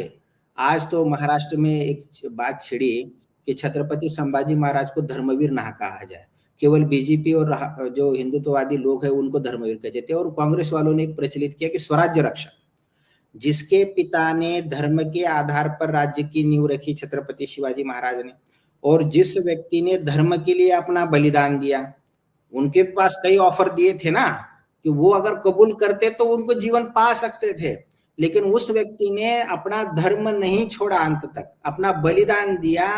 तो ऐसे व्यक्ति को धर्मवीर ना कहा जाए। इसीलिए इन बलिदानों को भी इतिहास के पृष्ठों से मिटा दिया गया। इनकी बात नहीं कर, इनकी बात तो क्या होगा, जो हिंदू व्यक्ति है वो अपने बलिदानों के प्रति गर्व की भावना महसूस करेगा, अरे अपने इतिहास के प्रति प्राउड फील करेगा। और हमारे लोगों को कमजोर करने के लिए यही था कि इनकी संस्कृति मिटाओ, इनके बलिदानों को मिटाओ। इसके बाद हुतात्मा धर्म प्रकाश जी का बलिदान हुआ 27 जून 1938 को। वह भी कल्याणी में व्यायामशाला चलाते थे। तो यही कार्य जो वेद प्रकाश करते थे वही भी धर्म प्रकाश करते थे। तो उनको इस्माइल नामक एक व्यक्ति बहुत समय से खाकसार वाले इनके पीछे पड़े थे कि इनको कहीं ना कहीं तो समाप्त किया जाए। तो रात के 8 बजे इनको भी घेरा गया और इन पे 17 वार किए गए। इन्होंने भी इस्लाम कबूल करने से इनकार किया। और इनके बलिदान के बाद जब निजाम राज्य का एक अधिकारी वहां पे आया तो उसका स्टेटमेंट देखिए, मुझे पुलिस भी वही है, पंचनामा भी वही करने वाले हैं। तो उन्होंने कहा कि ये खून नहीं पानी है, यह खून नहीं है, यह पानी है। निजाम राज्य की उस रिपोर्ट हमारे पास उपलब्ध है। उनकी अंत यात्रा में 5000 स्त्री पुरुष घटना है 27 जून 1938 की। 5000 स्त्री पुरुष उनके अंत्यविधि में शामिल हुए और पुलिस वाले धक्के बुक्के मारते रहे कि तुरंत अंत्य संस्कार करो इनका। इसके बाद तीसरा बलिदान होता है धर्मवीर महादेव का 17 जुलाई 1938 को। वर्तमान आज लातूर जिले के शुरूर अनंतपाल तहसील के साकुड़ आर्य समाज से यह युवक जुड़ा था। यह भी 25 साल का युवक है। तो इसको भी मिहिर अली नाम के शख्स ने निकाला था। और जो हुतात्मा धर्म प्रकाश को जिस इस्माइल ने मारा था ना, देखिए विडंबना, जिसने इनकी हत्या की थी, दूसरे दिन उस गांव के सभी मुस्लिम लोगों ने इस्माइल की जुलूस यात्रा निकाली थी। क्या संदेश देना चाह रहे थे वो, आप समझ सकते हैं इस बात को। एक निहत्थे व्यक्ति को वो क्या करता था, व्यक्ति व्यायामशाला चलाता था, अपने लोगों में जागृति उत्पन्न करता था। जनानों की छुरी भी ना हो ऐसे खून की प्यासी, जो जनान खाने में अपने किचन में वो भी छुरी ना हो ऐसे खून की प्यासी। इन युवकों का क्या दोष था, वो तो अपने धर्म का काम कर रहे थे, अपने राष्ट्र का काम कर रहे थे, अपने समाज को सुधारने का काम कर रहे थे। इसके बाद आता है हैदराबाद के जननायक हुतात्मा भाई श्यामलाल जी। इन दो भाइयों ने हैदराबाद में बहुत बड़ी अभूतपूर्व क्रांति की। हुतात्मा भाई श्यामलाल जी और भाई बंसीलाल जी दोनों वकील थे। 1926 में उदगीर में आर्य समाज इन्होंने स्थापित किया। मेरे दादाजी ने उसी दौरान आर्य समाज में प्रवेश किया और मेरे दादाजी ने इनके प्रभाव के विषय में एक कविता लिखी है, मैं यहाँ पे सुनाता हूँ, उसके माध्यम से आप समझ जाएंगे। जनहित जीवन सर्व बिताया, जनहित जीवन सर्व बिताया, नवजीवन धर्म बचाया, सेवक सच्चा मातृभूमि का, वह सपूत था भोला जी का, कष्ट धैर्य धर सहे हर्ष से, शाम चल बसे कारागृह से, महातपस्वी बीदर जेल का, लाल था एक उदगीर का। अंतिम पंक्ति पे ध्यान दीजिए, लक्ष्य एक हो भीम श्याम सम, जीवन में सेवा का हरदम। हजारों लोगों के सामने इस सेवा का उद्देश्य उन्होंने रखा। व्यायामशाला खुली, वाचनालय खुले, आर्य समाज 150 आर्य समाजों की स्थापना निजाम राज्य में स्थापित करने वाले मुतात्मा भाई श्यामलाल जी थे। हजारों नवयुवकों को प्रेरित किया। तो इसी प्रकार यह आंदोलन बढ़ता गया और 17 दिसंबर 1938 को भाई श्यामलाल जी का बलिदान हुआ और उस समय सोलापुर में आर्य महासम्मेलन हुआ। 25, 26, 27 दिसंबर को स्वतंत्र वीर सावरकर उस सम्मेलन में उपस्थित थे और 25,000 लोग उस सम्मेलन में उपस्थित थे। सावरकर जी ने भी पुणे के शनिवार वाड़ा के सामने कई व्याख्यानों को देकर सत्याग्रह के लिए लोग जुटाए थे। तो इसके बाद का हमारा पड़ाव है हैदराबाद सत्याग्रह। बलिदानों के बाद देखिए, भारत में एक ऐसी बनी थी कि महात्मा गांधी ही केवल सत्याग्रह कर सकते, अन्य कोई व्यक्ति सत्याग्रह नहीं कर सकता। आर्य समाज जैसे धार्मिक संगठन ने, हिंदू महासभा जैसे धार्मिक संगठन ने हैदराबाद में यह करके दिखलाया। बहुत से लोग कहते हैं कि कांग्रेस को इसका श्रेय मिलता है, लेकिन मैं आपको बताता हूं कि हैदराबाद में सर्वप्रथम सत्याग्रह की शुरुआत की हिंदू महासभा ने 21 अक्टूबर 1938 को, और हिंदू महासभा का सत्याग्रह चला 1 अगस्त 1939 तक। यह सत्याग्रह चला। 5,000 से भी अधिक स्वयं सेवकों को जेल में निजाम राज्य की हिंदू महासभा ने भेजा और इसके लिए सावरकर जी ने बहुत परिश्रम लिए थे। और जब कांग्रेस ने सत्याग्रह शुरू किया वो 24 तारीख को, ध्यान दीजिए, 24 अक्टूबर 1938 से 23 दिसंबर 1938, 24 अक्टूबर 1938 से 23 दिसंबर 1938, इसी बीच में सत्याग्रह किया, एक छोटा सत्याग्रह। और महात्मा गांधी ने इस सत्याग्रह को, महात्मा गांधी के आदेश से सत्याग्रह को रोक दिया गया। मेरी बात आई वही, गांधी जी को जिस हिंदू मुस्लिम एकता के दर्शन उनके जीवन में करने थे वो तो हुए नहीं मेरे हिसाब से। तो मुस्लिम तुष्टीकरण के लिए गांधी जी ने यह सत्याग्रह रुकवा दिया। और सत्याग्रह के लिए गांधी जी ने, देखिए मेरे पास हरिजन का अंक है, हरिजन के अंक की तारीख देखिए 20 फरवरी 1938। महात्मा गांधी ने हरिजन में हैदराबाद शीर्षक से एक लेख लिखा है, आप खोल के देखिए, आपको मिल जाएगा। उसमें गांधी क्या लिखते हैं देखिए, हैदराबाद में आर्य समाज और हिंदू महासभा ने कांग्रेस के उद्देश्य से सर्वथा भिन्न सत्याग्रह शुरू किया है। अब कांग्रेस का उद्देश्य क्या है आप समझ गए होंगे। आर्य समाज का सत्याग्रह विशुद्ध धार्मिक है, क्योंकि आर्य समाज धार्मिक अधिकारों के लिए लड़ने जा रहा है। हम क्या कहना चाहते थे, हम मंदिर बनवा सके, सत्संग कर सके, जो बातें हमने की, क्योंकि आर्य समाज धार्मिक अधिकारों के लिए लड़ने जा रहा है। हिंदू महासभा आर्य समाज की सक्रिय सहायता कर रही है, इसीलिए लड़ाई पर सांप्रदायिक रंग चढ़ गया है। अब देखिए, सांप्रदायिक था कौन भाई, उस राज्य का शासक सांप्रदायिक था, ना प्रताड़ित हुए वाले लोग सांप्रदायिक थे। तो इसी प्रकार से उन्होंने सत्याग्रह को रोका। और जब आर्य समाज का सत्याग्रह शुरू हुआ तो महात्मा गांधी ने एक टिप्पणी की उस समय। उन्होंने कहा आर्य समाज का सत्याग्रह, ये हरिजन में है, आर्य समाज का सत्याग्रह क्या है, बेवक्त की शहनाई। जिसके घर में शादी नहीं है वहां शहनाई बज रही। अरे भाई यहाँ पे शादी भी थी ना, राजा जो था जुल्मों को ढाया जा रहा था ना, इसीलिए तो सत्याग्रह करना पड़ा। तो सार्वदेशिक आर्य प्रतिनिधि सभा के प्रधान और मध्य प्रदेश के स्पीकर थे घनश्याम सिंह गुप्त। इन्होंने गांधी से मिलके सभी रहबरे दक्कन, सुबह दक्कन के उसके कटिंग, सर्कुलर सब लेके गए गांधी के पास और उनको बताया, देखिए ये प्रताड़ित हो रहा है, हिंदुओं पर ये अत्याचार हो रहे हैं। महात्मा गांधी ने कबूल किया कि मैंने हैदराबाद के संदर्भ में एक शब्द भी नहीं कहा। उनका स्टेटमेंट है, मैंने हैदराबाद के विषय में एक लेख भी नहीं लिखा, क्योंकि मैं मौलाना अबुल कलाम आजाद के मशवरे पे चल रहा था। अरे भाई आप इतने बड़े व्यक्ति हो और किसका मशवरा ले रहे हो। नेहरू ने एक मदरसे में पढ़े हुए व्यक्ति को भारत का शिक्षा मंत्री बना के देश की शिक्षा नीति को तहस नहस कर दिया। ये तो धन्य है भाई नरेंद्र मोदी जी, अब नई शिक्षा नीति लेके आए हैं और हम आज इंडियन नॉलेज सिस्टम, हमारे धार्मिक ग्रंथों को, संस्कृत भाषा को हम आज देख रहे हैं गर्व से। नहीं तो हम क्या पढ़ रहे थे और हमारे लोग क्या पढ़ा रहे थे, आप इसको, मैं इसके डिटेल में नहीं जाऊंगा।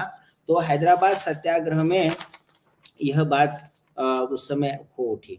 तो कुंवर सुखलाल जी ने मुंबई के चौपाटी में एक भाषण हुआ, तो उन्होंने एक वहां पे बात कही, ना दे शौक से साथ हमारा तू गांधी, ना दे शौक से साथ हमारा तू गांधी, मगर यह तो कह दे कि बुरा हो रहा है। आर्य समाज ने गांधी जी से कोई ज्यादा अपेक्षा नहीं की थी, क्योंकि आर्य समाज ने 12,000 से अधिक सत्याग्रही तो जेल में भेजे थे और 22,000 बाहर खड़े थे, तो लोगों की आवश्यकता थी नहीं। सावरकर जी तो साथ में थे, सावरकर जी ने कई भाषण दिए, हिंदू महासभा भी सहयोग से चला, हिंदुओं के धार्मिक अधिकार के लिए चल रहा था। तो ना दे शौक से साथ हमारा तू गांधी, मगर यह तो कह दे कि बुरा हो रहा है, तो उन्होंने वो भी नहीं कहा। बहुत बाद में जब सत्याग्रह यशस्वी हुआ तो इसका श्रेय लेते हुए उन्होंने बाद में इसको उचित ठहराया था। तो आर्य समाज की इस सत्याग्रह की विशेषता यह रही, इस सत्याग्रह को राष्ट्रीय, भारत के यूपी, बिहार, दिल्ली, हरियाणा, हर प्रांत से लोग सत्याग्रही जत्थे लेकर हैदराबाद आए। किस लिए आए?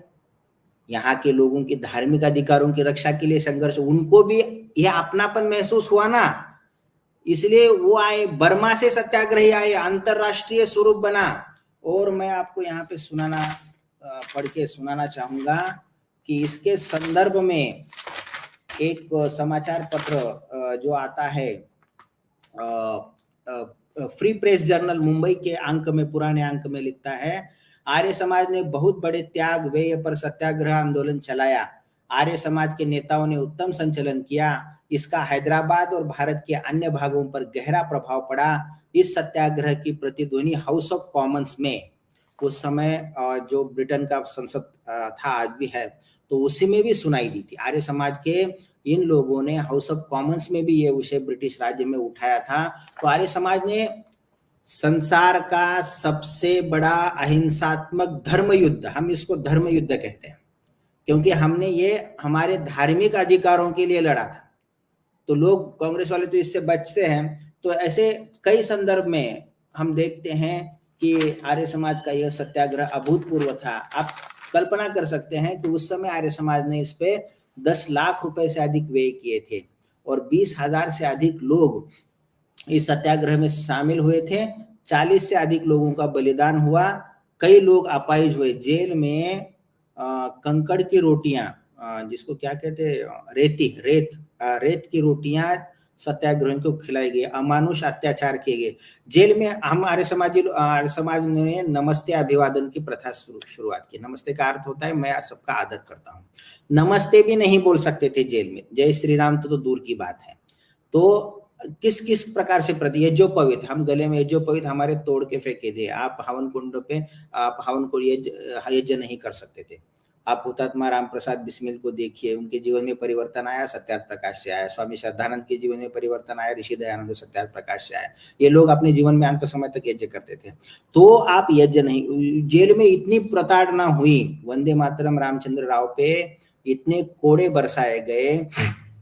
तो स्वातंत्र वीर सावरकर ने पंढरपुर के अधिवेशन में एक मंच पर एक युवक को बुलाया और सबको परिचित कराया कि यह युवक, इसका नाम आज से होगा वंदे मातरम रामचंद्र राव। इस सावरकर ने दिया उनको।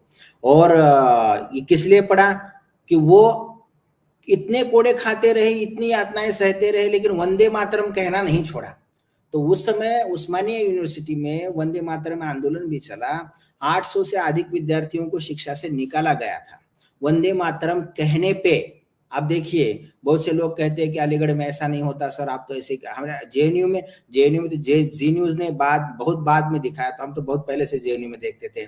तो आप देख सकते हैं कि विभाजनकारी शक्तियों ने, उस समय भी था, हिंदू को कोई छात्रवृत्ति नहीं मिलती थी, हिंदू बच्चों को हॉस्टल की कोई सुविधाएं नहीं मिलती थी। यूनिवर्सिटी में भी मुस्लिम प्रोफेसर अपने धर्म के उदाहरण दे सकता था। वो कह सकता था कि बहुत शांति की जगह मस्जिद है, लेकिन हिंदू के कोई धार्मिक स्थल का मेरे पास सभी रिकॉर्ड मौजूद है, सभी सोर्सेस है, क्योंकि मैं एक हिस्ट्री का रिसर्चर हूँ, मेरे पास सभी एविडेंस है। मैं जब इन सर्कुलर्स को पढ़ता हूँ तो मुझे समझ में नहीं आता कि वो किस तरीके से चल रहा था। और आज लोग जो बहुत 2024 में बहुत आराम से शॉर्ट देखते हुए जी रहे हैं और आने वाले खतरे की घंटी को नहीं समझ रहे हैं। अभी तक तो मैं कुछ समाचार न्यूज चैनल पे सुन रहा था कि 2047 तक का कोई तो एक कार्यक्रम आया है, उसके तहत भारत को एक क्या कहते हैं इस्लामिक स्टेट बनाने की एक बड़ी योजना पे काम किया जा रहा है, जिसको एक्सपोज भी किया जा रहा है। आप देखिए ये सोच जो है ना, जिससे अभी पूरा यूरोप परेशान है, बांग्लादेश परेशान है। बांग्लादेश तो हिंदुओं के बारे में हम देख ही रहे हैं। तो यह पीड़ा हैदराबाद के लोगों ने सहन की थी। धन्य है, मैंने इसलिए कहा ना, जिस दिन तेरे दीवाने दक्षिण दिशा को चल दिए, हैरत में लोग रह गए, दुनिया का दिल हिला दिया, धन्य है तुझको ऐ ऋषि, तूने हमें जगा दिया। सो के लुट रहे थे हमें तो पता ही नहीं था कि हम किस तरह से, आज भी पता नहीं है, ऐप के माध्यम से हो रहा है। अभी तो ये रेल पटरी वाला एक नया क्या कहते हैं, एक नया प्रकार, जो नया टाइप उसका वर्जन आया नया। अब सोच नहीं सकते ये जो संगठन है किस प्रकार से काम करे, बौद्धिक तौर पे काम हो रहा है, सोशल मीडिया पे हो रहा है। इसका एकमात्र यही उपाय है कि शुद्धि, और शुद्धि के लिए आर्य समाज का बहुत बड़ा साहित्य उपलब्ध है, सत्यार्थ प्रकाश उपलब्ध है। आर्य समाज के विद्वानों के कई बड़े व्याख्यान हैं जो लोगों के मन में वेदों के विषय में, राम कृष्ण के विषय में, जो भी उपनिषदों के विषय में जो भी शंका है, सबका समाधान। कोई व्यक्ति, मैं मेरा व्याख्यान सुनने वालों को कहूंगा, कोई भी व्यक्ति आपसे अगर 100 प्रश्न करे आपके धर्म के बारे में, तो उसका उत्तर देने का सामर्थ्य आप में होना चाहिए। उसके लिए आप स्वाध्याय से शुरुआत करनी पड़ेगी। आप पढ़ोगे लिखोगे कुछ नहीं तो कुछ नहीं होगा। अपने विचारों को क्या कहते हैं, अपने विचारों को आपको स्थापित करना पड़ेगा। आप अपने माइंड को डाइवर्ट होने से बचा सकते हैं, और आप कई स्तरों पर इसमें काम कर सकते हैं। आप अपने सहयोगियों को, विद्यार्थियों को जैसे प्रेरित कर सकते हैं, तो ऐसा बड़ा काम इसमें हो सकता है। सत्याग्रह बहुत अनोखी घटना थी। चलिए आगे का विषय लीजिए। हर्ष जी, मैं आपसे शुद्धि में बात करना चाहता। एक किस्सा रह गया, मेरी याद में आ गया। एक छोटा बालक था सत्याग्रह में, वेंकट नाम का। निजाम ने आर्य समाज के सत्यार्थ प्रकाश पे बैन लगा दिया था, तो उस बालक ने इस सत्यार्थ प्रकाश यह मेरा ग्रंथ है बोल के कोड़ों की शिक्षा सहन की थी। तो कवि कहता है, कैसी लगी वह दौड़ थी, छोटे बड़ों में होड़ थी। कैसी लगी वह दौड़ थी, छोटे बड़ों में होड़ थी। स्त्रियां हो, बच्चे हो, कोई भी पीछे नहीं रहा इस अहिंसात्मक संघर्ष में। इसके बाद हम सशस्त्र क्रांति को देख सकते हैं। सशस्त्र क्रांति पे आने से पहले, चूंकि अब शुद्धि की बात चली है, तो मेरे मन में एक प्रश्न ये जागता है। देखिए, हम सब ने ये समझा है, जिसको आज हम घर वापसी बोलते हैं, आर्य समाज को शुद्धि कह देते हैं, एक ही चीज है। अगर ये शुद्धि नहीं होती हर्ष जी, कितना बड़ा और नुकसान अब तक हो चुका होता, या सीधे शब्दों में कहें तो कितनी शुद्धियां अब तक करवा चुके हैं। हैदराबाद स्वाधीनता संग्राम से लेकर के अब तक आजाद हिंदुस्तान, जिसको आज हम कहते हैं, हालांकि खंडित हिंदुस्तान है, जो बंटवारा हो गया था 47 में।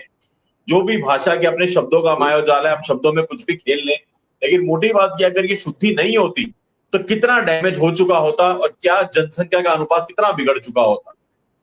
देखिए, हिंदवी स्वराज्य संस्थापक छत्रपति शिवाजी महाराज ने नेताजी पालकर की शुद्धि कराई थी, और नेताजी पालकर की शुद्धि में स्वयं छत्रपति शिवाजी महाराज उपस्थित थे।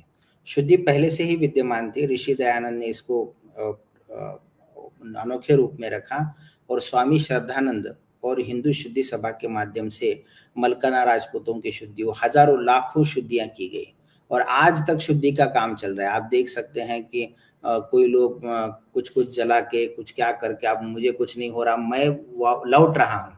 लोग ईसाई बन के लौट रहे हैं, और लोग मुस्लिम से फिर लौट रहे हैं। क्यों लौट रहे हैं? उनको आने का मार्ग ही अवरुद्ध था पहले, और इसी मार्ग को साइंटिफिक पद्धति से धर्म के आधार पर पुनः द्वार खोलने का श्रेय आर्य समाज को। और वो भी वेदोक्त मार्ग के आधार पर ऋषि दयानंद ने इसको स्थापित किया। और आज हम इसका अनुपात की अगर बात कर रहे हैं तो अनुपात तो बहुत बिगड़ चुका होता, क्योंकि इतने लाखों लोग रिटर्न आए हैं तो उनके लिए वो दरवाजे तो बंद हो गए थे। मलकाना राजपूतों की संख्या लाखों में थी ना। मलकाना राजपूतों ने तो राजपूतों से अनुरोध किया था कि हमें आप वापस धर्म में लीजिए। वो लोग संभ्रम में थे, वो तो काम आर्य समाज ने किया, फिर भी लोगों ने रोटी बेटी का व्यवहार बाद में बनाए नहीं रखा। इसमें समस्याएं थी, उन समस्याओं का निराकरण करना जरूरी है। और ये शुद्धि का काम अगर अव्याहत रूप से चलता रहेगा तो लोगों के लिए ये स्वधर्म की वापसी का मार्ग जरूर उपलब्ध रहेगा। और उसके लिए हर किसी को अपने अपने स्तर पे, वैचारिक हो, लेख के माध्यम से हो, कोई किसी का ब्रेन वॉश हो गया है उसका प्रबोधन करके हो, कोई लड़की है किसी के जाल में फंस गई है, ये कई विधाओं पे काम किया जा सकता है और उनको शुद्ध वैदिक धर्म में उनकी वापसी कराई जा सकती है। और उनमें धर्माभिमान, देखिए आप में धर्माभिमान और राष्ट्राभिमान तभी जगेगा जब आप पढ़ोगे लिखोगे। आपने ना कृष्ण को पढ़ा है ना राम को पढ़ा है तो आपको क्या पता चलेगा।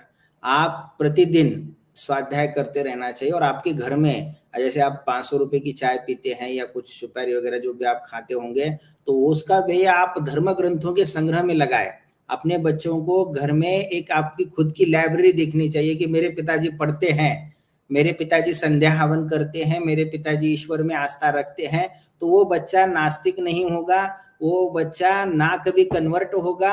आप अपने 40-50 वर्षों का विजन लेके आप चलिए, अपने परिवार से शुरुआत कीजिए। हम आर्य समाज के उद्घोष में बोलते हैं हम बदलेंगे जब बदलेगा। हमारे खुद से हम शुरुआत करें, नहीं तो there is a wide gap between theory and practice. हमारे तत्व और व्यवहार में अंतर आ जाएगा। हम उपदेश तो लोगों को दे रहे हैं लेकिन हमारे आचरण में कुछ है नहीं है, तो हम उसको स्थापित नहीं कर सकते। और यह शुरुआत हमें अपने निजी जीवन से करनी चाहिए, ऐसा मेरा खुद का अभिप्राय है जी। बहुत सुंदर बात कही आपने। जितने भी साथी इस वक्त यहाँ पे देख रहे हैं, देखो दोस्तों मैं आपको एक बात कहना चाहता हूँ। हम लोग कई बार जब सोशल मीडिया पे भी देखते हैं एक ऐसा नैरेटिव और इस देश में गढ़ दिया गया है कि आर्य समाज को भी कहीं ना कहीं शत्रुओं की तरह प्रोजेक्ट करने का काम कुछ लोगों ने किया है। कुछ लोगों ने आर्य समाज वर्सेस सनातन भी करने का प्रयास किया है। लेकिन मैं कुछ छोटी सी बातें कहता हूं। आप आज की इस एपिसोड को अभी 1 घंटा 17 मिनट और 8 सेकंड जितनी मेरी आधी अधूरी आंख से मैं देख पा रहा हूँ, लेकिन इतनी ठीक काम कर रही होगी मेरे दोस्तों। हैं शिवम भाई एकदम फुल ऑन है अभी भी। तो दोस्तों इसका रिवाइंड करके देख लेना। हर्षवर्धन जी ने कम से कम 25 बारी भगवान श्री कृष्ण जी का, प्रभु श्री राम का नाम लिया है।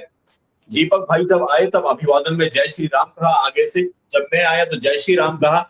दोस्तों मेरे परम प्रिय मित्र अंकुर आर्य जब मिलते हैं, आपने लाइव देखा कितनी बार हर हर महादेव से बात करते हैं।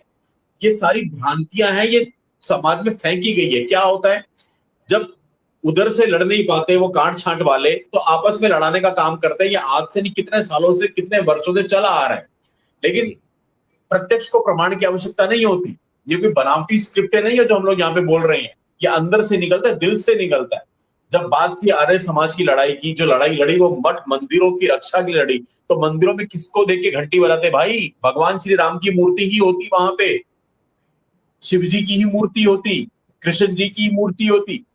ये भ्रांतियां अलग है कि मूर्ति पूजा वगैरह, मैं उस पर नहीं जाऊंगा। लेकिन बात मूल विचार की है। मूल विचार ये है कि हम सबके दिलों में उस सत्य सनातन धर्म के लिए स्नेह है, सम्मान है। हम उसी के बीज हैं, हम उसी के उपासक हैं। अब आप ओम बोल लें, आप जय श्री राम बोल लें, हर हर महादेव बोल लें, लेकिन बात यहाँ पे अपने धर्म में रहने की है। स्वधर्म में रह के मरना सबसे श्रेष्ठ है। दूसरे धर्म में जाके आप राजा की जिंदगी, महाराजा की जिंदगी जी लो, उससे भी बड़ी बात। तो ये जो लड़ाई है स्वधर्म की लड़ाई है। और ऐसे में आज कोई नैरेटिव अगर देता है आर्य समाज वर्सेस सनातन, तो वो सबसे बड़ा, मैं कहता हूं कि वो भी द्रोही है, धर्मद्रोही है। उन चक्रों में बिल्कुल मत पड़िए जी। सनातन तो वेद हैं, ईश्वर द्वारा जो ज्ञान मनुष्य को दिया गया वो वेद है। और वेद को फॉलो करने वाले तो राम और श्री कृष्ण थे। हमारे सनातन के आधार स्तंभ राम और कृष्ण है। जितना राम और कृष्ण को आर्य समाज मानता है, जितना सनातन वेदों को आर्य समाज मानता है, तो उसको मैं तो कहूंगा कि अन्य कोई संगठन यहाँ तक दावा ही नहीं कर सकता। तो इसी प्रकार से आप पढ़ें और जीवन में, आज मैंने कहा ना कि जैसे लोग आर्य समाजों के कई तरह के जो आरोप लगाते हैं, उनके लिए सबसे बड़ा माध्यम ये है कि आप खुद पढ़ना सीखें। जैसे मैं एक यहाँ पे उदाहरण दूंगा, अरबी भाषा में वो लोग उनका ग्रंथ पढ़ते हैं। आपको संस्कृत पढ़ने में शर्म नहीं आनी चाहिए। मैं तो यहाँ अनुरोध करूंगा, संस्कृत भाषा में हमारे वेद हैं, उपनिषद हैं, रामायण है, महाभारत है, आप जरूर संस्कृत भाषा सीखें। और संस्कृत भाषा सीखने के लिए बहुत ज़्यादा समय नहीं लगता है। संस्कृत पठन पाठन की अनुभूत सरलतम विधि के द्वारा आप 6 से 8 महीने में कोई भी प्रौढ़ावस्था का व्यक्ति संस्कृत सीख सकता है। आप नेट पे सर्च कीजिए संस्कृत पठन पाठन की अनुभूत सरलतम विधि, आपको 2 पुस्तकें मिल जाएंगी, वो 2 पुस्तकों के वीडियोस भी उपलब्ध हैं। आप उसके माध्यम से शुरू कीजिए। श्रीपाद दामोदर सतावड़ेकर जी के हैं पुस्तकें, संस्कृत पाठमाला के रूप में हैं। महर्षि दयानंद जी ने वेदांत प्रकाश लिखा है, संस्कृत वाक्य प्रबोध लिखा है। आप अपने धर्म को समझने के लिए पहले अपने धर्म ग्रंथों को खुद से पढ़िए। मुझे आश्चर्य होता था कि स्त्री गायत्री मंत्र नहीं बोल सकती, तो आर्य समाज ने ये तो किया ना, सबको गायत्री मंत्र में ऐसा क्या है जो स्त्री आज तथाकथित जो लोग कहते हैं कि वो नहीं बोल सकती, क्या इसमें क्या है? गायत्री मंत्र जैसा कोई मंत्र है? तो ऋषि दयानंद ने यही तो स्थापित किया कि संस्कृत के शुद्ध अर्थों के आधार पर उन्होंने वेद का भाष्य किया। वो वेद भाष्य आज इंटरनेट पे है, आप खोल के देखिए यजुर्वेद का भाष्य। और हर हिंदू व्यक्ति के, सनातनी व्यक्ति के घर में कम से कम रामायण, महाभारत, गीता, ये 3 ग्रंथ तो होने ही चाहिए। अगर आपको संभव हो तो आप वेदों को पढ़ें, और जरूर, क्योंकि वो जैसे जैसे क्रिश्चियन व्यक्ति बाइबल पढ़ता है, वो बाइबल को प्रमाण मानता है, पोप को भी नहीं मानता है। तो आपको भी प्रत्यक्ष ज्यादा प्रमाण ढूंढने तो वेदों तक जाना होगा। तो इसीलिए आप स्वतः स्वाध्याय को शुरुआत करें, ऐसा मेरा अनुरोध है। बहुत सुंदर, बहुत सुंदर। दीपक भाई, आपका कोई सवाल हो डॉक्टर साहब से, कोई वार्ता करना चाहे, अपने माइक ऑन कर लीजिएगा। मैं बस अंतिम एक प्रश्न करूंगा, उसके बाद दीपक भाई आप कुछ बातें कीजिएगा, और जितने हमारे दर्शक साथी हैं उनसे निवेदन करूंगा, अगर आपका कोई भी प्रश्न हो डॉक्टर हर्षवर्धन आर्य जी के लिए, तो आप लोग अपने प्रश्न कमेंट्स के माध्यम से दे सकते हैं। हर्ष जी, हम 1938 के करीब चल रहे थे अब तक।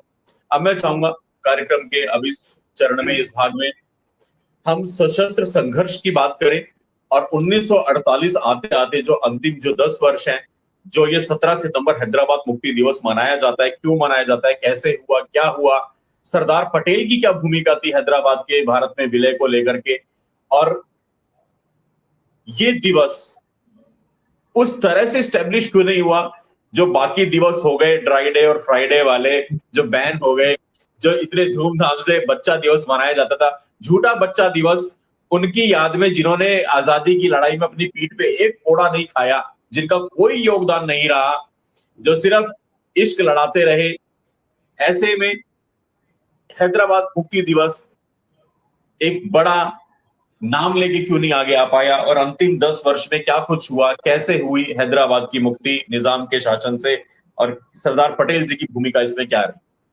ठीक है, देखिए हैदराबाद को, जैसे मैंने कहा कि हैदराबाद स्वाधीनता आंदोलन को उस मात्रा में प्रमोट इतिहास में इसलिए नहीं किया जा सका कि कांग्रेस का योगदान इसमें नाम मात्र था, और अंतिम सशस्त्र संघर्ष के दौरान वो आर्य समाज के साथ थे, अन्य हिंदू संगठनों के साथ थे, और उन्होंने भी लड़ाइयाँ लड़ी। लेकिन जब कांग्रेस से निजाम ने बात करना इसलिए जारी रखा कि भारत में विलय आदि होता है, तो उसका राज्यपाल पद तो मिल गया था उसको, तो वो अपने को सेफ रखने के लिए उसने कांग्रेस का यूज किया था। जिस प्रकार उसने इत्तेहादुल बैनुल मुसलिमीन और नवाब बहादुर यार जंग का, निजाम जैसा धूर्त व्यक्ति कोई नहीं था। आप उसको बारकाई से जब पढ़ोगे तो उसने बहुत धूर्तता से कांग्रेस, महात्मा गांधी, नवाब बहादुर यार, इन सब का यूज किया था। जो कांग्रेस का इतिहास लिखने वाले लोग थे 48 के बाद जो आए, सत्ता में जो आए, वो सभी कांग्रेसी थे, और वो अपने को प्रमोट करने लगे, उनके नाम पे विश्वविद्यालय रखे गए, तो उन्होंने अपने इतिहास को बढ़ा चढ़ा के इसमें पेश किया। और जो हिंदू महासभा और आर्य समाज 1880 और हिंदू महासभा 1923 से जो काम कर रहे थे, वो विशुद्ध धार्मिक स्वरूप पे काम कर रहे थे, और धर्म पे बात करना इनकी एक एलर्जी आज तक भी है। जैसे संसद में भी ये हिंदुओं को हिंसक कहते हैं। अब मेरा प्रश्न ये उठता है कि उनके पीछे तालियां बजाने वाले अगर व्यक्तियों को आप देखोगे, मैं तो सोचता हूँ, बाकी सोचते कि नहीं पता नहीं, ताली बजाने वाले कौन थे। तो अगर हैदराबाद की हम बात करें, तो हैदराबाद में हिंदू अगर हिंसक होते तो क्या 11% लोगों का राजा हिंदुओं को वहां प्रताड़ित कर पाता था? हिंदुओं ने वहां भी अपनी सहनता की परीक्षा दी थी और बलिदान भी दिए थे। तो ये हुआ कि पिछले 76 वर्ष हो रहे कल के दिवस में, आज के दिवस में, तो 76 वर्षों में इस इतिहास से धार्मिक इतिहास और बलिदानों को अलग रखा गया और केवल कांग्रेस के इतिहास को फोकस किया गया। इसके कारण इस इतिहास को उस बड़े विस्तार से प्रकाश में नहीं लाया जा सका। जैसे अंतिम 10 वर्षों में सरदार पटेल ने भी यह माना है, सरदार पटेल का स्टेटमेंट है, अगर आर्य समाज ने हैदराबाद में विलय की पार्श्वभूमि ना तैयार की होती तो हैदराबाद का विलय करना मुश्किल था, क्योंकि नेहरू तो यह चाहते ही नहीं थे एक कि इस तरह के कोई एक्शन हो। और सरदार, देखिए, भारत के जो कांग्रेस मंत्रिमंडल द्वारा नियुक्त किए गए थे वो सरदार पटेल थे। नेहरू तो कोई यानी लादे गए प्राइम मिनिस्टर थे, और वो मुस्लिम तुष्टीकरण से यहाँ तक थे कि सरदार को अपने कठोर निर्णय लेने पड़े। जहां तक कि मैं बात करूंगा कि हैदराबाद सत्याग्रह के बाद आर्य समाज का एक आर्य युवक क्रांति दल नामक संगठन आया, उन्होंने निजाम पर बम भी डाला। वो संगठन का उद्देश्य यही था, देखिए, युवक थे। भगत सिंह ने असेंबली में जब बम डाला तो उनका प्रभाव था, तो नवयुवक इस प्रेरणा से जगे। नेताजी सुभाष चंद्र बोस ने आह्वान किया था कि तुम मुझे खून दो, मैं तुम्हें आजादी दूंगा। युवक इस भावना से आगे हुए कि अब क्या किया जाना चाहिए कि सशस्त्र संघर्ष को शुरुआत किया जाना चाहिए। महाराष्ट्र के क्रांति सिंह नाना पाटिल और सेनापति बापट जिसे परामर्श लेके पंडित नरेंद्र जी ने आर्य समाज के कई आर्य समाजों में बम और राइफलें और शस्त्रास्त्र रखवाए थे। तो इन नवयुवकों ने एक संकल्प लिया कि हमें क्या करना चाहिए, जड़ को ही काटना चाहिए। एक गुप्त संगठन था, तो इन्होंने प्रयास किया पहला कि महाजरीन ट्रेनों को गिराया जाए। निजाम ने क्या किया, इस्लामिक स्टेट बनाने के लिए भारत की अन्य रियासतों से 14 लाख मुसलमानों को हैदराबाद में ट्रेन से बुलाने लगा, और ये मुसलमानों को जो ट्रेन लाती थी हैदराबाद में, उसका नाम था महाजरीन एक्सप्रेस। महाजरीन शब्द का अर्थ होता है शरणार्थी। अभी किसी भी प्रकार से शरणार्थी नहीं थे। जैसे पाकिस्तान में हिंदुओं को प्रताड़ित किया, वो भारत में आए तो हम समझ सकते थे कि वो शरणार्थी हैं। तो अन्य मुसलमानी भारत में तो अन्य मुसलमान तो कहीं प्रताड़ित था ही नहीं उस समय, तो उनको महाजरीन एक्सप्रेस के द्वारा निजाम लाता था। उनके बड़े बड़े कैंप हैदराबाद में लगाए गए थे, उनकी सभी व्यवस्थाएं निजाम करता था। तो इन युवकों ने उस समय आर्य समाज के जगदीश जी, पंडित गंगाराम जी और नारायण पवार जी ने इन ट्रेनों को गिराने का प्रयास किया था, लेकिन गैंगमैन की सतर्कता से यह विफल हुआ।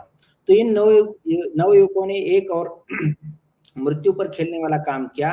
इन महाजरीन के कैंपों में जाके सैकड़ों मुसलमानों से अरबों के भाषा अरबी पोशाक में जाके बात की कि ये सही में प्रताड़ित हैं या इनको किस योजना के तहत लाया गया।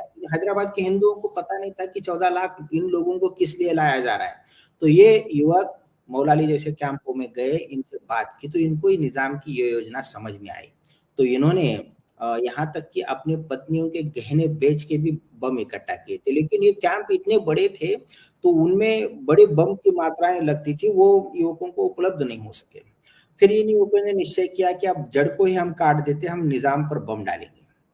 आज हैदराबाद में आप देखोगे तो 6 निजामों की कब्र एक जगह है, और इस 7वें निजाम की कब्र उसकी माँ की जगह है। क्यों?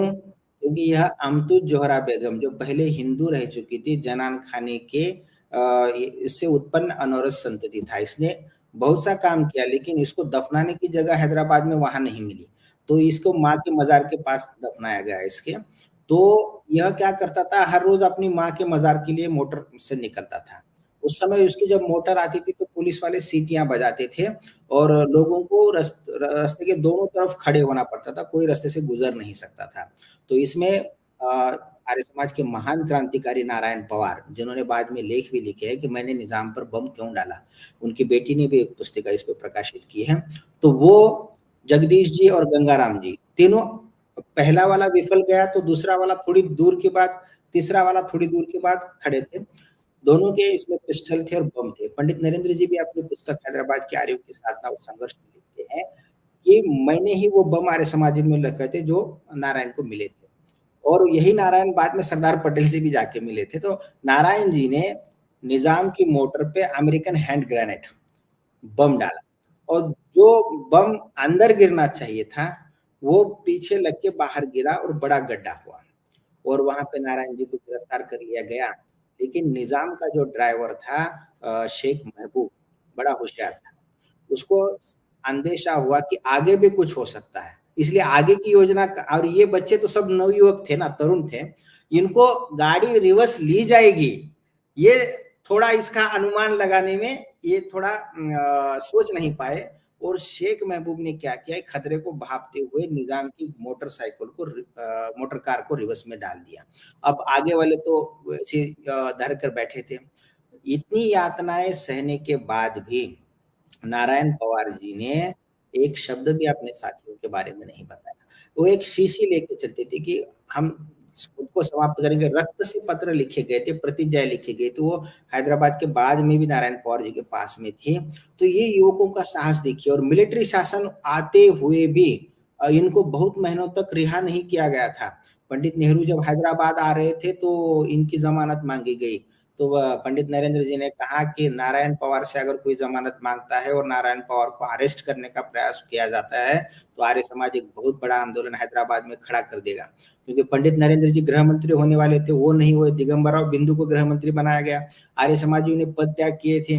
इनका नैतिक वजन इतना था कि दिगंबर राव बिंदु को इनका नाम ब्लैक लिस्ट से हटाना पड़ा पुलिस के, और नारायण बाबू को रिहा किया गया था। आर्य समाज के इन नवयुवकों को देखिए, तो आर्य समाजी लोगों ने, कासिम रजवी ये हमारे लातूर शहर का एक वकील था, वह खुद को एटली की तरह सिगार और हैट डाल के घूमता था। उसके विचार यही थे कि इस्लामिक स्टेट उसको बनाना था, इसलिए उसने एक रजाकारों की फौज, जब नवाब बहादुर यार जंग चला गया तो मर गया, तो उसके बाद कासिम रिजवी के हाथ में इसका नेतृत्व आया था।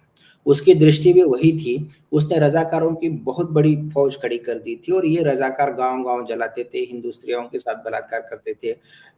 बाद में दौर ऐसा आया कि आर्य समाज ने लोगों को शस्त्र और शस्त्रों का प्रशिक्षण दिया और इनसे सशस्त्र युद्ध की प्रेरणा दी। अंत में यह हुआ कि ये रजाकारों को भी जलाया गया, इनसे अभी लाखों घटनाएं ऐसी हैं जिनका हम यहाँ पे उल्लेख कर सकते हैं। इसमें एक घटना मैं आपको बताता हूँ।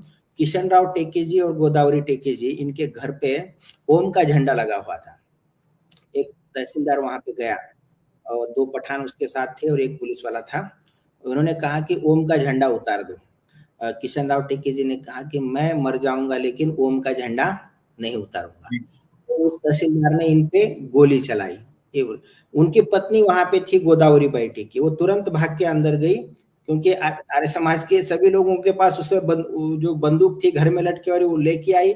उसने 2 पठानों पे गोली चला दी और उसको मार दिया, एक मुसलमान को भी। लेकिन ये जो तहसीलदार बचा था हैदर, उसने गोदावरी बाई पे गोली चला दी। बलिदानों की ये देखिए श्रृंखला, सैकड़ों बलिदान है। मैं तो कुछ ऐसे नाम अपने समय के कारण ले रहा हूँ।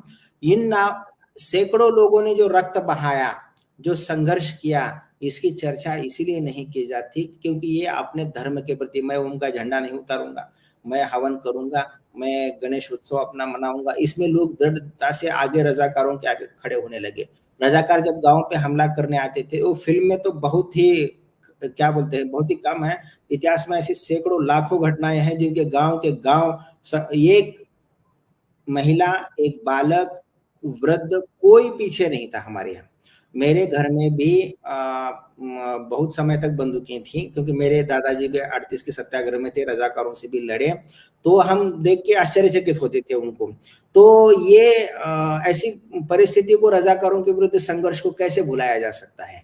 और यह संघर्ष अनंत काल तक, यह बलिदान लोगों के मन में प्रेरणा देते रहने चाहिए। लोगों को इन घटनाओं से क्या सीखना चाहिए, जब कभी कोई आपको सामने ऐसा अवसर आएगा तो आपको बौद्धिक, शारीरिक, मानसिक हर स्तर पर आपको सतर्क रहना पड़ेगा, आपको इससे अवेयर रहना पड़ेगा। यही सीख तो हमें इतिहास दिलाता है।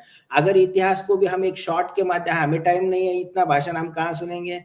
देखिए, विचारों से ही मनुष्य की प्रगति होती है। आप ज्यादा नहीं पढ़ सकते तो कम से कम विद्वानों को पढ़िए, अच्छे लोगों से मित्रता रखिए। क्या होता है कि कोई बड़ा व्यक्ति आपको 1 घंटे में ऐसी एक मौलिक बात बता दी जाए उसी जिसके कारण आपकी ट्यूबलाइट जल जाए तो आपके जीवन का और राष्ट्र के काम का उद्धार हो जाए। हमें तो आप में से नरेंद्र चाहिए ताकि भारत माता के काम में आए और अखंड भारत का हमारा ये स्वप्न सदा अमर रहे। नहीं तो आज भी विभाजनकारी शक्ति क्या कहती है कि भारत तेरे टुकड़े होंगे, हम सुनते हैं ना। तो इसके लिए हमें एक तैयार होने का अवसर हमें इतिहास देता है और इतिहास हमें यही सीख दिलाता है। हम इतिहास को अगर भुलाए तो हमारी अवस्था भी स्मृति भ्रंश हुए जैसे लोगों जैसी हो सकती है। तो इस हैदराबाद दिवस के अवसर पर मैं आप सभी से अनुरोध करूंगा कि आप इन बलिदानों को पढ़ें, इनके वैचारिक सोच को देखें और आज के जीवन की समस्याओं को देखें और भविष्य के आने वाली जो समस्याएं उनको भी देख के आप अनुमान लगाना सीखें कि आप कहाँ तक इस विषय में अभी तैयार हैं और आपको क्या काम करना है। तो इसकी प्रेरणा आपके जीवन में मिलती रहे। इन्हीं शुभकामनाओं के साथ मैं हैदराबाद स्वाधीनता आंदोलन के सभी हुतात्माओं जिन्होंने प्रत्यक्ष अप्रत्यक्ष में योगदान दिया, मैं समय के अभाव के चलते उन पुण्यात्माओं के नाम नहीं ले सका, इसके लिए भी क्षमा प्रार्थी हूँ। उन सभी के प्रति सादर आदरांजलि श्रद्धांजलि व्यक्त करता हूँ जी। वाकई उन सभी को शत शत नमन करते हैं हम सभी। 4 पंक्तियां तो मैं हमेशा बोलता हूँ कि सन 712 में जब कासिम भारत आया था, सन 712 में जब कासिम भारत आया था, दाहिर के परिवार ने तब पहला बलिदान चुकाया था। उसके बाद आज तक इन 1300 सालों में जाने कितने शीश चढ़ गए हैं बलिदानी थालों में, जिनके लहू से सिंची ये माटी, जिनके दम पर ये उपवन है, उन बलिदानी वीरों को शत शत शत शत बार नमन है। उन बलिदानी वीरों को शत शत शत शत बार नमन है। नमन है हैदराबाद स्वाधीनता संग्राम के सभी बलिदानियों को। डॉक्टर साहब बहुत बहुत धन्यवाद, आपने जो जानकारियां दी। अभिभूत हूं मैं आपको वाकई इस मंच पे पा करके। और दीपक भाई, मैं निवेदन करूंगा अपने माइक ऑन करके डॉक्टर साहब से 2 शब्द वार्ता जो भी आप करना चाहें। आज इतिहास के उस दबे सच को उजागर करने का काम किया हर्षवर्धन जी ने, जिसको छुपा दिया गया। दीपक भाई, स्वागत है आपका। धन्यवाद शुभम भाई। अभी जब मैं प्रिय भाई हर्षवर्धन जी को सुन रहा था तो मन बड़ा व्याकुल हो रहा था कि कितनी पीड़ाएं सही हैं हमारे समाज ने, और आज कहीं ना कहीं हम उन पीड़ाओं को, उन दर्द को भूल गए। लाखों हजारों शौर्य गाथाओं, बलिदानों से भरा हुआ है हमारा इतिहास शुभम भाई, भरा हुआ है। और जो जाति, जो समाज, जो देश इतिहास को भूल जाते हैं शुभम भाई, वो समाप्त हो जाते हैं। हमारा दुर्भाग्य है कि हम अपने इतिहास को भूल गए, हम उन बलिदानों को भूल गए शुभम भाई, जिनकी वजह से आज मेरा नाम दीपक सिंह हिंदू है, हर्षवर्धन जी है, शुभम भाई है। हम अपने पूर्वजों के उन बलिदानों को, उन शौर्य को भूल गए जिन्होंने त्याग करा, बलिदान दिए। शुभम भाई, वो शौर्य गाथाएं आज कहां गाई जाती हैं, कहां सुनाई जाती हैं? हर्षवर्धन जी, मैं नमन करता हूं आपको और नमन करता हूं आपके माताजी, पिताजी को। जब आपने दादाजी का जिक्र करा तो स्वाभाविक है उसी कड़ी में आप भी हैं। रक्त बोलता है हर्षवर्धन जी, रक्त बोलता है। वो त्याग, वो बलिदान आपके रक्त में आज भी है। जब आप बोल रहे थे, वो सारे व्याख्यान को कर रहे थे, मैं बता रहा हूं, मेरा हृदय व्याकुल हो रहा था। मैं जब यहाँ पर आया, मैं आया था, बस गाड़ी खड़ी करके तुरंत आ गया। मैं भी शुभम भाई को नीचे मैंने लिखा भी कि भाई शुभम भाई, ऐसा करता हूँ, अद्भुत ज्ञान है भाई साहब का, मैं भोजन करते करते सुनता हूँ, नहीं तो फिर 12 बज जाएंगे तो समय निकल जाएगा। मैंने कहा, पर फिर जब आपको सुनता रहा तो मैंने कहा छोड़ो, भोजन तो देखा जाएगा, होगा नहीं होगा। फिर मैं जुड़ा रहा। पर हर्षवर्धन जी, मैं इतना जरूर निवेदन करूंगा अपने आने वाली पीढ़ियों से और वर्तमान की पीढ़ी से कि कम से कम इतिहास को जरूर पढ़ो। कुछ करो चाहे ना करो, पर इतिहास को जरूर पढ़ो। और जो लोग इतिहास को बता रहे हैं उनको सुनो जरूर। आपने 2-3 बार जिक्र करा कि कब किसकी कौन सी बात यहां हृदय में लग जाए और हमारा जीवन परिवर्तित हो जाए। कब यहां से शुभम भाई, हर्षवर्धन भाई, कोई छत्रपति शिवाजी महाराज, कोई गुरु गोविंद सिंह जी, कोई महाराणा प्रताप बनकर निकल पड़े भगवत ध्वज हाथ में लेकर और कहे, हाँ भाई, अब हम इस राष्ट्र ध्वज को, इस भगवत ध्वज को कभी झुकने नहीं देंगे। इसलिए ये शौर्य गाथाएं, ये त्याग और बलिदान की गाथाएं सुनानी बहुत आवश्यक है, बतानी बहुत आवश्यक है। जो आपने बहुत सारे जिक्र करे, मुझको भी नहीं जानकारी इसमें से बहुत सारे। हम सुनते तो है कि रजाकार, हैदराबाद निजाम, फलाना ढिमका, ये बस मोटी मोटी कहानियां, पर कितना संघर्ष, कितने बलिदान दिए हैं इसकी जानकारी नहीं है। ऐसे बहुत सारे लाखों बलिदान है जो आज अज्ञात अवस्था में है, जिनको कोई नाम भी नहीं लेता, जिनको कोई पूछता भी नहीं है। उन सब बलिदानियों के श्री चरणों में हम सबका नमन है। और आप और हम तो बहुत सौभाग्यशाली हैं, इतने त्याग, इतने कष्टों के बाद आज कम से कम हम सुरक्षित तो हैं। आज हम अपने नाम तो ले रहे हैं, क्या हम गौरव से कहते तो हैं हम सनातनी हैं, हम हिंदू हैं। पर मुझे कभी कभी ये भी लगता है कि जितना नुकसान 1947 से पहले नहीं हुआ, शायद अब उससे ज्यादा नुकसान हो गया। इन 72-75 वर्षों के अंदर ज्यादा नुकसान हो गया। अब वो शौर्य खत्म हो गया, वो त्याग की भावनाएं खत्म हो गई, वो बलिदान की भावनाएं खत्म हो गई। आज सबको चाहिए कि हमें मिलेगा क्या, हमें क्या मिलेगा भाई इस कार्य को करने से। यदि हम इस काम के साथ जुड़ रहे हैं तो ऐसे तो नहीं हमारा कुछ नुकसान हो जाएगा। हम हर्षवर्धन जी दिन भर फील्ड में रहकर काम करते हैं जी। किन किन कठिनाइयों का सामना करना पड़ता है, आप और हम सब बहुत स्वाभाविक रूप से बहुत अच्छी तरीके से जानते हैं। गिनती के लोग हैं, यदि हम दिल्ली की भी बात करें, गिनती के लोग हैं 2.25 करोड़ की आबादी के अंदर जो निकल कर बाहर आते हैं, कुछ सैकड़ों की संख्या में है। उससे बात बनेगी क्या? नहीं बनेगी। दूसरी तरफ प्लान योजना से चल रहे शिकारी बैठे हुए, हर तरीके के तंत्र हैं उनके पास, हर योजनाओं पे वो काम है। यदि उनकी योजनाओं पर हम देखें तो आज हम 2% भी उनकी योजनाओं के आसपास भी नहीं खड़े हैं जहां वो पहुंच चुके। वो 2047 पर इस देश को इस्लामिक स्टेट बनाने की घोषणा कर चुके, उस योजना पर काम कर रहे हैं। जो एविडेंस मिले हैं वो काम कर रहे हैं और चल भी रहा है। और यदि इसी प्रकार चलता रहा ना शुभम भाई, तो लोकतांत्रिक तरीके से आने वाले 30-40 वर्षों के अंदर ये देश इस्लामिक स्टेट बन जाएगा। लोकतांत्रिक तरीके से कुछ करने की आवश्यकता नहीं पड़ेगी उनको, जिस प्रकार से आज जनसंख्या संतुलन हो रहा है। आप देखिए अपने आसपास किस प्रकार से एक समुदाय की आबादी बढ़ती चली जा रही है। आपके बिजनेस पर, आपके व्यापारों पर, आपके काम धंधों पर कैसे कब्जे होते चले जा रहे हैं और आप नौकरी की तलाश में गिड़गिड़ा रहे हैं। शुभम भाई, नौकरी की कमी है क्या? हम करने को तैयार नहीं है। फल की सब्जी लगाओ, फल की रेडी लगाओ, नाई की दुकान खोलो, हेयर कटिंग की दुकान खोलो, एसी फ्रिज मैकेनिक की दुकान खोलो। अरे ऐसे में 100 काम आपको बता दूंगा जिन्हें के 4-5 हजार रुपए लगाकर 100 में स्टार्ट करा जा सकता है। एक पेचकस और प्लास लेकर स्टार्ट करा जा सकता है और रोज के कम से कम 400-500 रुपए कमाए जा सकते हैं। पर हम उन काम को नहीं करना चाहते। हम सबको इंजीनियर, डॉक्टर, हाई फाई बनना है, व्हाइट कॉलर बनकर केवल लाखों रुपए कमाने। उधर ऐसा नहीं है। वो शुभम भाई कूड़ा चुककर भी अपने दीन की बेहतरी का काम कर रहे हैं, कबाड़ी बनकर भी अपने दीन की बेहतरी का काम कर रहे हैं। हम IAS IPS होकर भी अपने घरों में बैठे हुए दूसरों में कमियां निकाल रहे हैं। ये दुर्भाग्य का विषय है। हिंदू समाज शुभम भाई राजनीतिक रूप से या आर्थिक रूप से जितना मजबूत होता है उतना बड़ा सेकुलर बन जाता है। यस। दूसरी तरफ विपरीत है। वो आर्थिक रूप से, राजनीतिक रूप से जितना मजबूत होंगे अपने मजहब के प्रति, अपने दीन के प्रति, उतने कट्टर हो जाएंगे।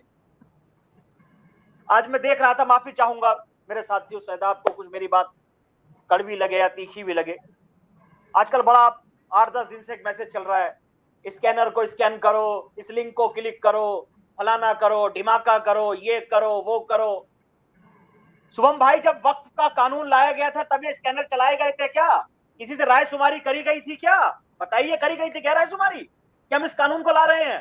तो आज राय शुमारी की आवश्यकता क्या है शुभम भाई? डंडा चढ़ा दो, ताकत हाथ में है तो डंडा चढ़ा देना चाहिए। राय शुमारी के चक्कर में पड़ोगे तो समय धीरे धीरे जा रहा है। आज 40 सीट कम हुए, कल 50 कम हो जाएंगे और फिर गिड़गिड़ाते रहेंगे हमारे पास सत्ता नहीं है।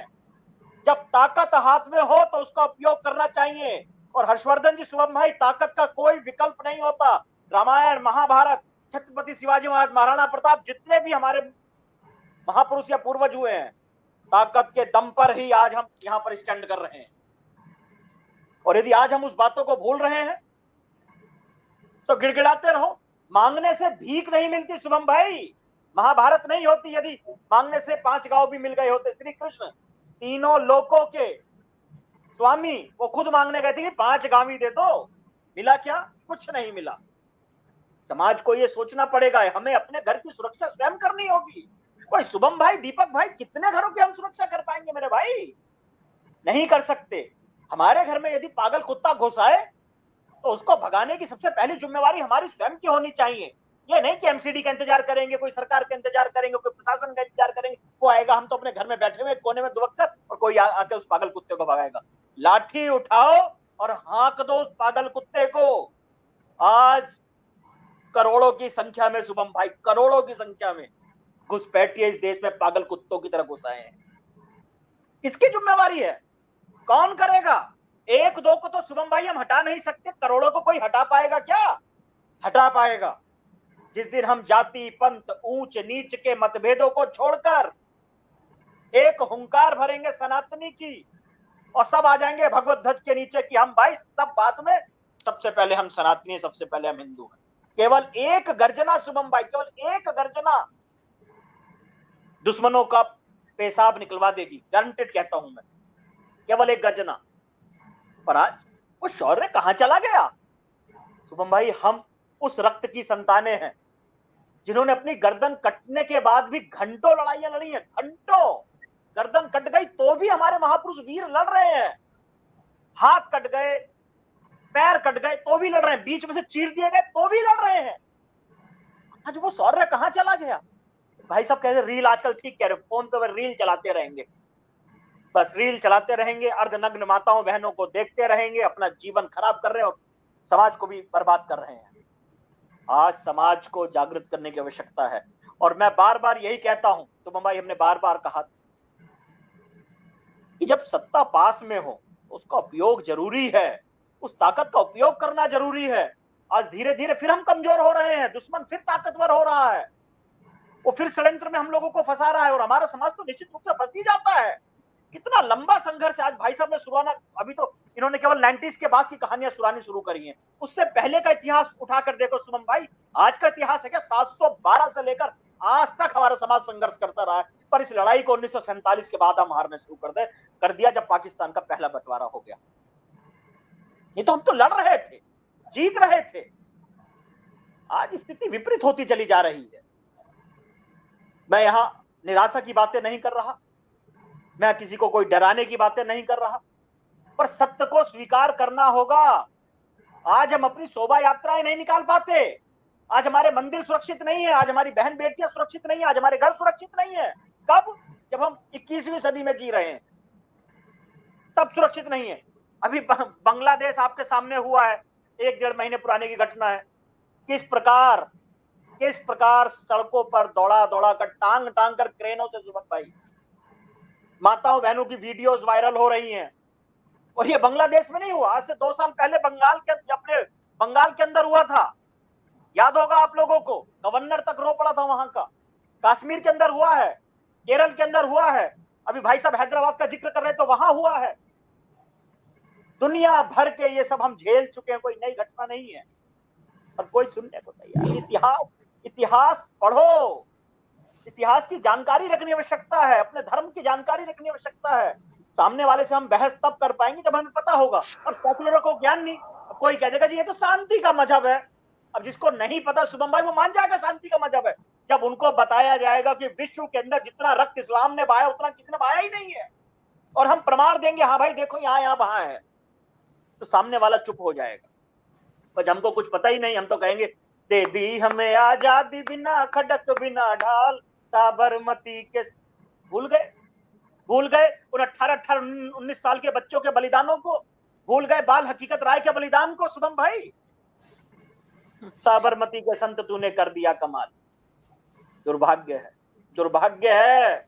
अभी भी हम कह रहे हैं, अब तो शुभम भाई ये लाइव नहीं आते, बहुत सारा विषय तो यह है कि हम थक गए हैं अब रोते रोते अपना दर्द लोगों तक पहुंचाते।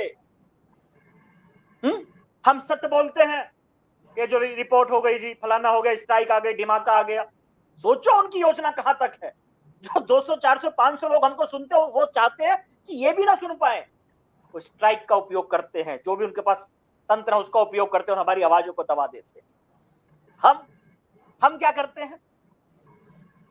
हम कुछ नहीं करते, बस यही है विषय। जब ताकत अपने हाथ में हो तो उसका उपयोग करना चाहिए। जब सत्ता अपने हाथ में, इसको बाद में पछताने से कुछ नहीं होगा। काश हम ऐसा कर लेते, काश ऐसा हो गया होता, तो ऐसा नहीं होता, वैसा नहीं होता। शुभम भाई, आज दुनिया भर की जो राजनीतिक गंदगी है, दुनिया भर की बता रहा हूं शुभम भाई, राजनीतिक गंदगी आज वो कहां आ रही है बताइए आप। कोई बताएगा हमारे साथी जो सुन रहे हैं? कोई कमेंट के माध्यम से बता दो, दुनिया भर की राजनीतिक गंदगी आज कहां आ रही है? कमल में कीचड़ इंपोर्ट हो रहा है, कमल में कीचड़ इंपोर्ट हो रहा है अब तो। आपने बता दिया, मैं कमेंट्स के माध्यम से भी सुनना चाहता हूं, आप बता दीजिए कहां आ रही है दुनिया भर की राजनीतिक गंदगी। जो वही लोग आ राम रही है। को गालियां दे, चाहे फला। अब वक्फ बोर्ड का चेयरमैन कौन है? अभी बता दो कौन, किसको बनाया गया है?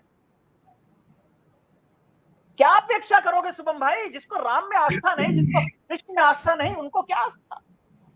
वो तो बर्बाद कर देंगे। आज हमें अपनी बात अपनों से कहनी चाहिए, कहनी पड़ेगी। अब दबाव बनाने का समय है। यदि अपनी बात अपनों से हम नहीं कहेंगे और आज भी हम आंखों को बंद कर लेंगे तो हमारी बातें उन तक पहुंचेगी कैसे? भाई, समाज आज पीड़ित है और वो चाहता है कि सख्त एक्शन होने चाहिए, पर सख्त एक्शन तो हम पे ही हो जाता है, उल्टा हो जाती है कहानी। ये भी बड़ी दुविधा है। हम तो मिशन साइबर सिपाही तो बदनाम हो चुका है इस मामले में। अभी मैं तो कुछ बोलने से पहले हर्षवर्धन जी बैठे हैं, इसलिए मैं डर रहा हूं। मैंने आज हर्ष भाई को बताया फोन करके दिन में। मैं कहा हर्ष भाई, पिछले 5-6 लाइव ऐसे हुए हैं, जो इंसान लाइव आया वही जेल में गया। मैं कहा भाई साहब, आपका विषय बिल्कुल सेफ है और हम आशा करते हैं बिल्कुल सेफ चलेगा सब कुछ। पिंकी भैया के साथ लाइव आए, दीपक भैया, अब तक बेल नहीं मिली। अपनी देहरादून वाली बहन जी के साथ में लाइव आए, उनपे केस हो गए। तो वहां यशवीर जी के साथ लाइव आए, उनपे केस हो गया।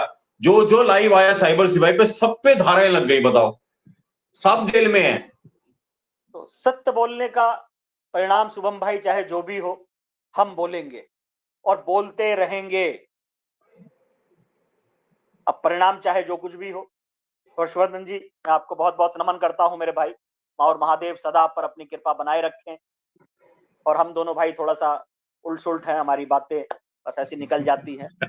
क्या करें, बस ऐसे ही है मेरे भैया भाई। भरे बैठे हैं, 17-18 दिन हो गए वैसे भी। क्या मैं तो बताएं दीपक भाई, जिंदगी बिल्कुल अजीब सी हो गई। अभी ये आंख मेरी थोड़ी ठीक हो तो फिर लाइफ शुरू करेंगे। 3-4 दिन तो ये है ना कि आज तो करना इसलिए जरूरी था क्योंकि जबान देवी थी और बात आज की तय थी। ठीक अभी है, एक आज आध दिन में मामला सेट हो जाएगा ना आंख का। अभी आज काफी बेटर है वैसे, एकदम अभी हाँ, ठीक हुआ है। हाँ। 2-3 दिन में लाइव शुरू करेंगे। आइए फटाफट से दीपक भाई कुछ साथियों के नाम ले लें जिन्होंने आज के लाइव में सहयोग किया है, फिर विराम देते हैं। योगेंद्र वर्मा जी, बहुत बहुत धन्यवाद आपके सपोर्ट के लिए। आप खाना खा लो दीपक भाई, घर के लोग हैं, देखो आपके साथ में हम भी मजे ले लेंगे, कोई दिक्कत नहीं है।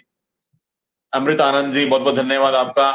सभी को जय हिंदू श्री राम। बिपिन भाई जी लिखते हैं, शुभम जी, मैंने आपका मैसेज देखा नहीं, आपने शायद व्हाट्सएप किया होगा पर मैं देख नहीं पाया था। शुभम जी, रोज नहीं तो हफ्ते में 2 बार कृपया आए, मेरा नमन साइबर सिपाही परिवार को। आपको भी बहुत बहुत नमन है बिपिन भाई जी।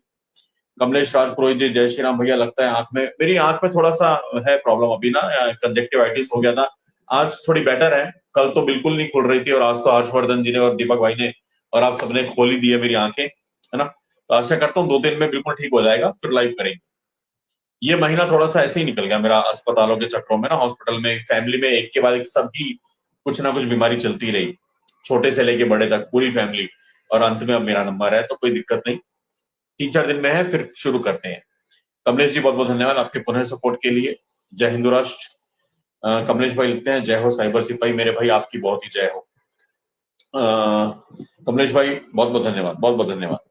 एमके जी, आप केयर नहीं करते अपनी, कभी आंख, कभी गला, कभी कान, कभी बुखार। ये पिछले 25 सालों के पाप है जो अगले 25 साल दिक्कत देंगे मेरे भाई, है ना। एक उम्र होती है तो वो उम्र मेरी अब आ गई, उसमें अब ये बीमारियां लगी रहेंगी।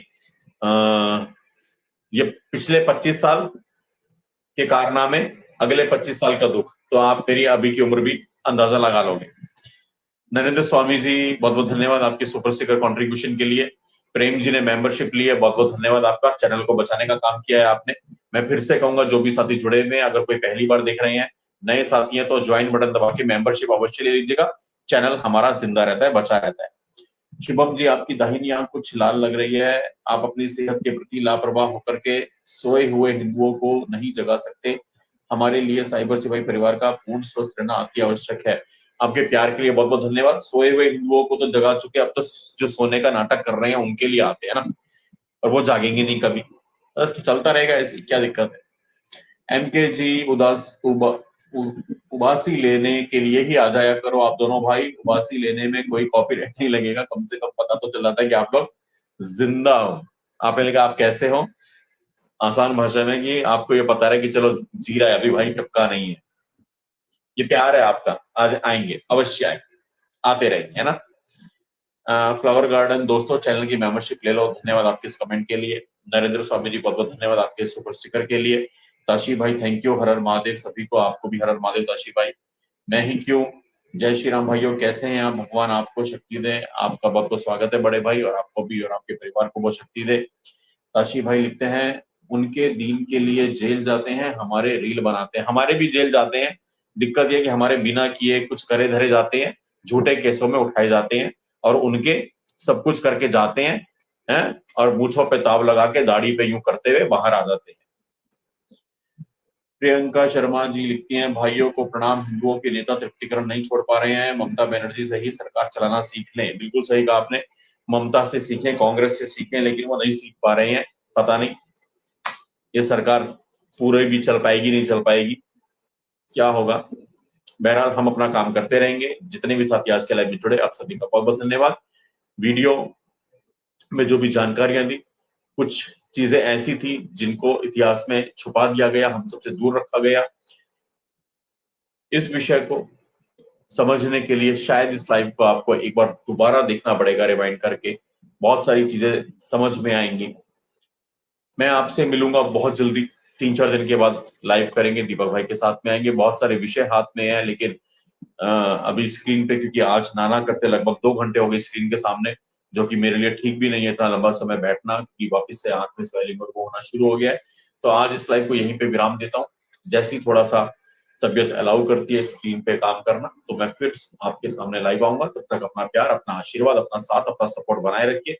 सभी को नमस्ते, सभी को जय श्री राम, सभी को हर हर महादेव, हर हर महादेव, हर हर महादेव।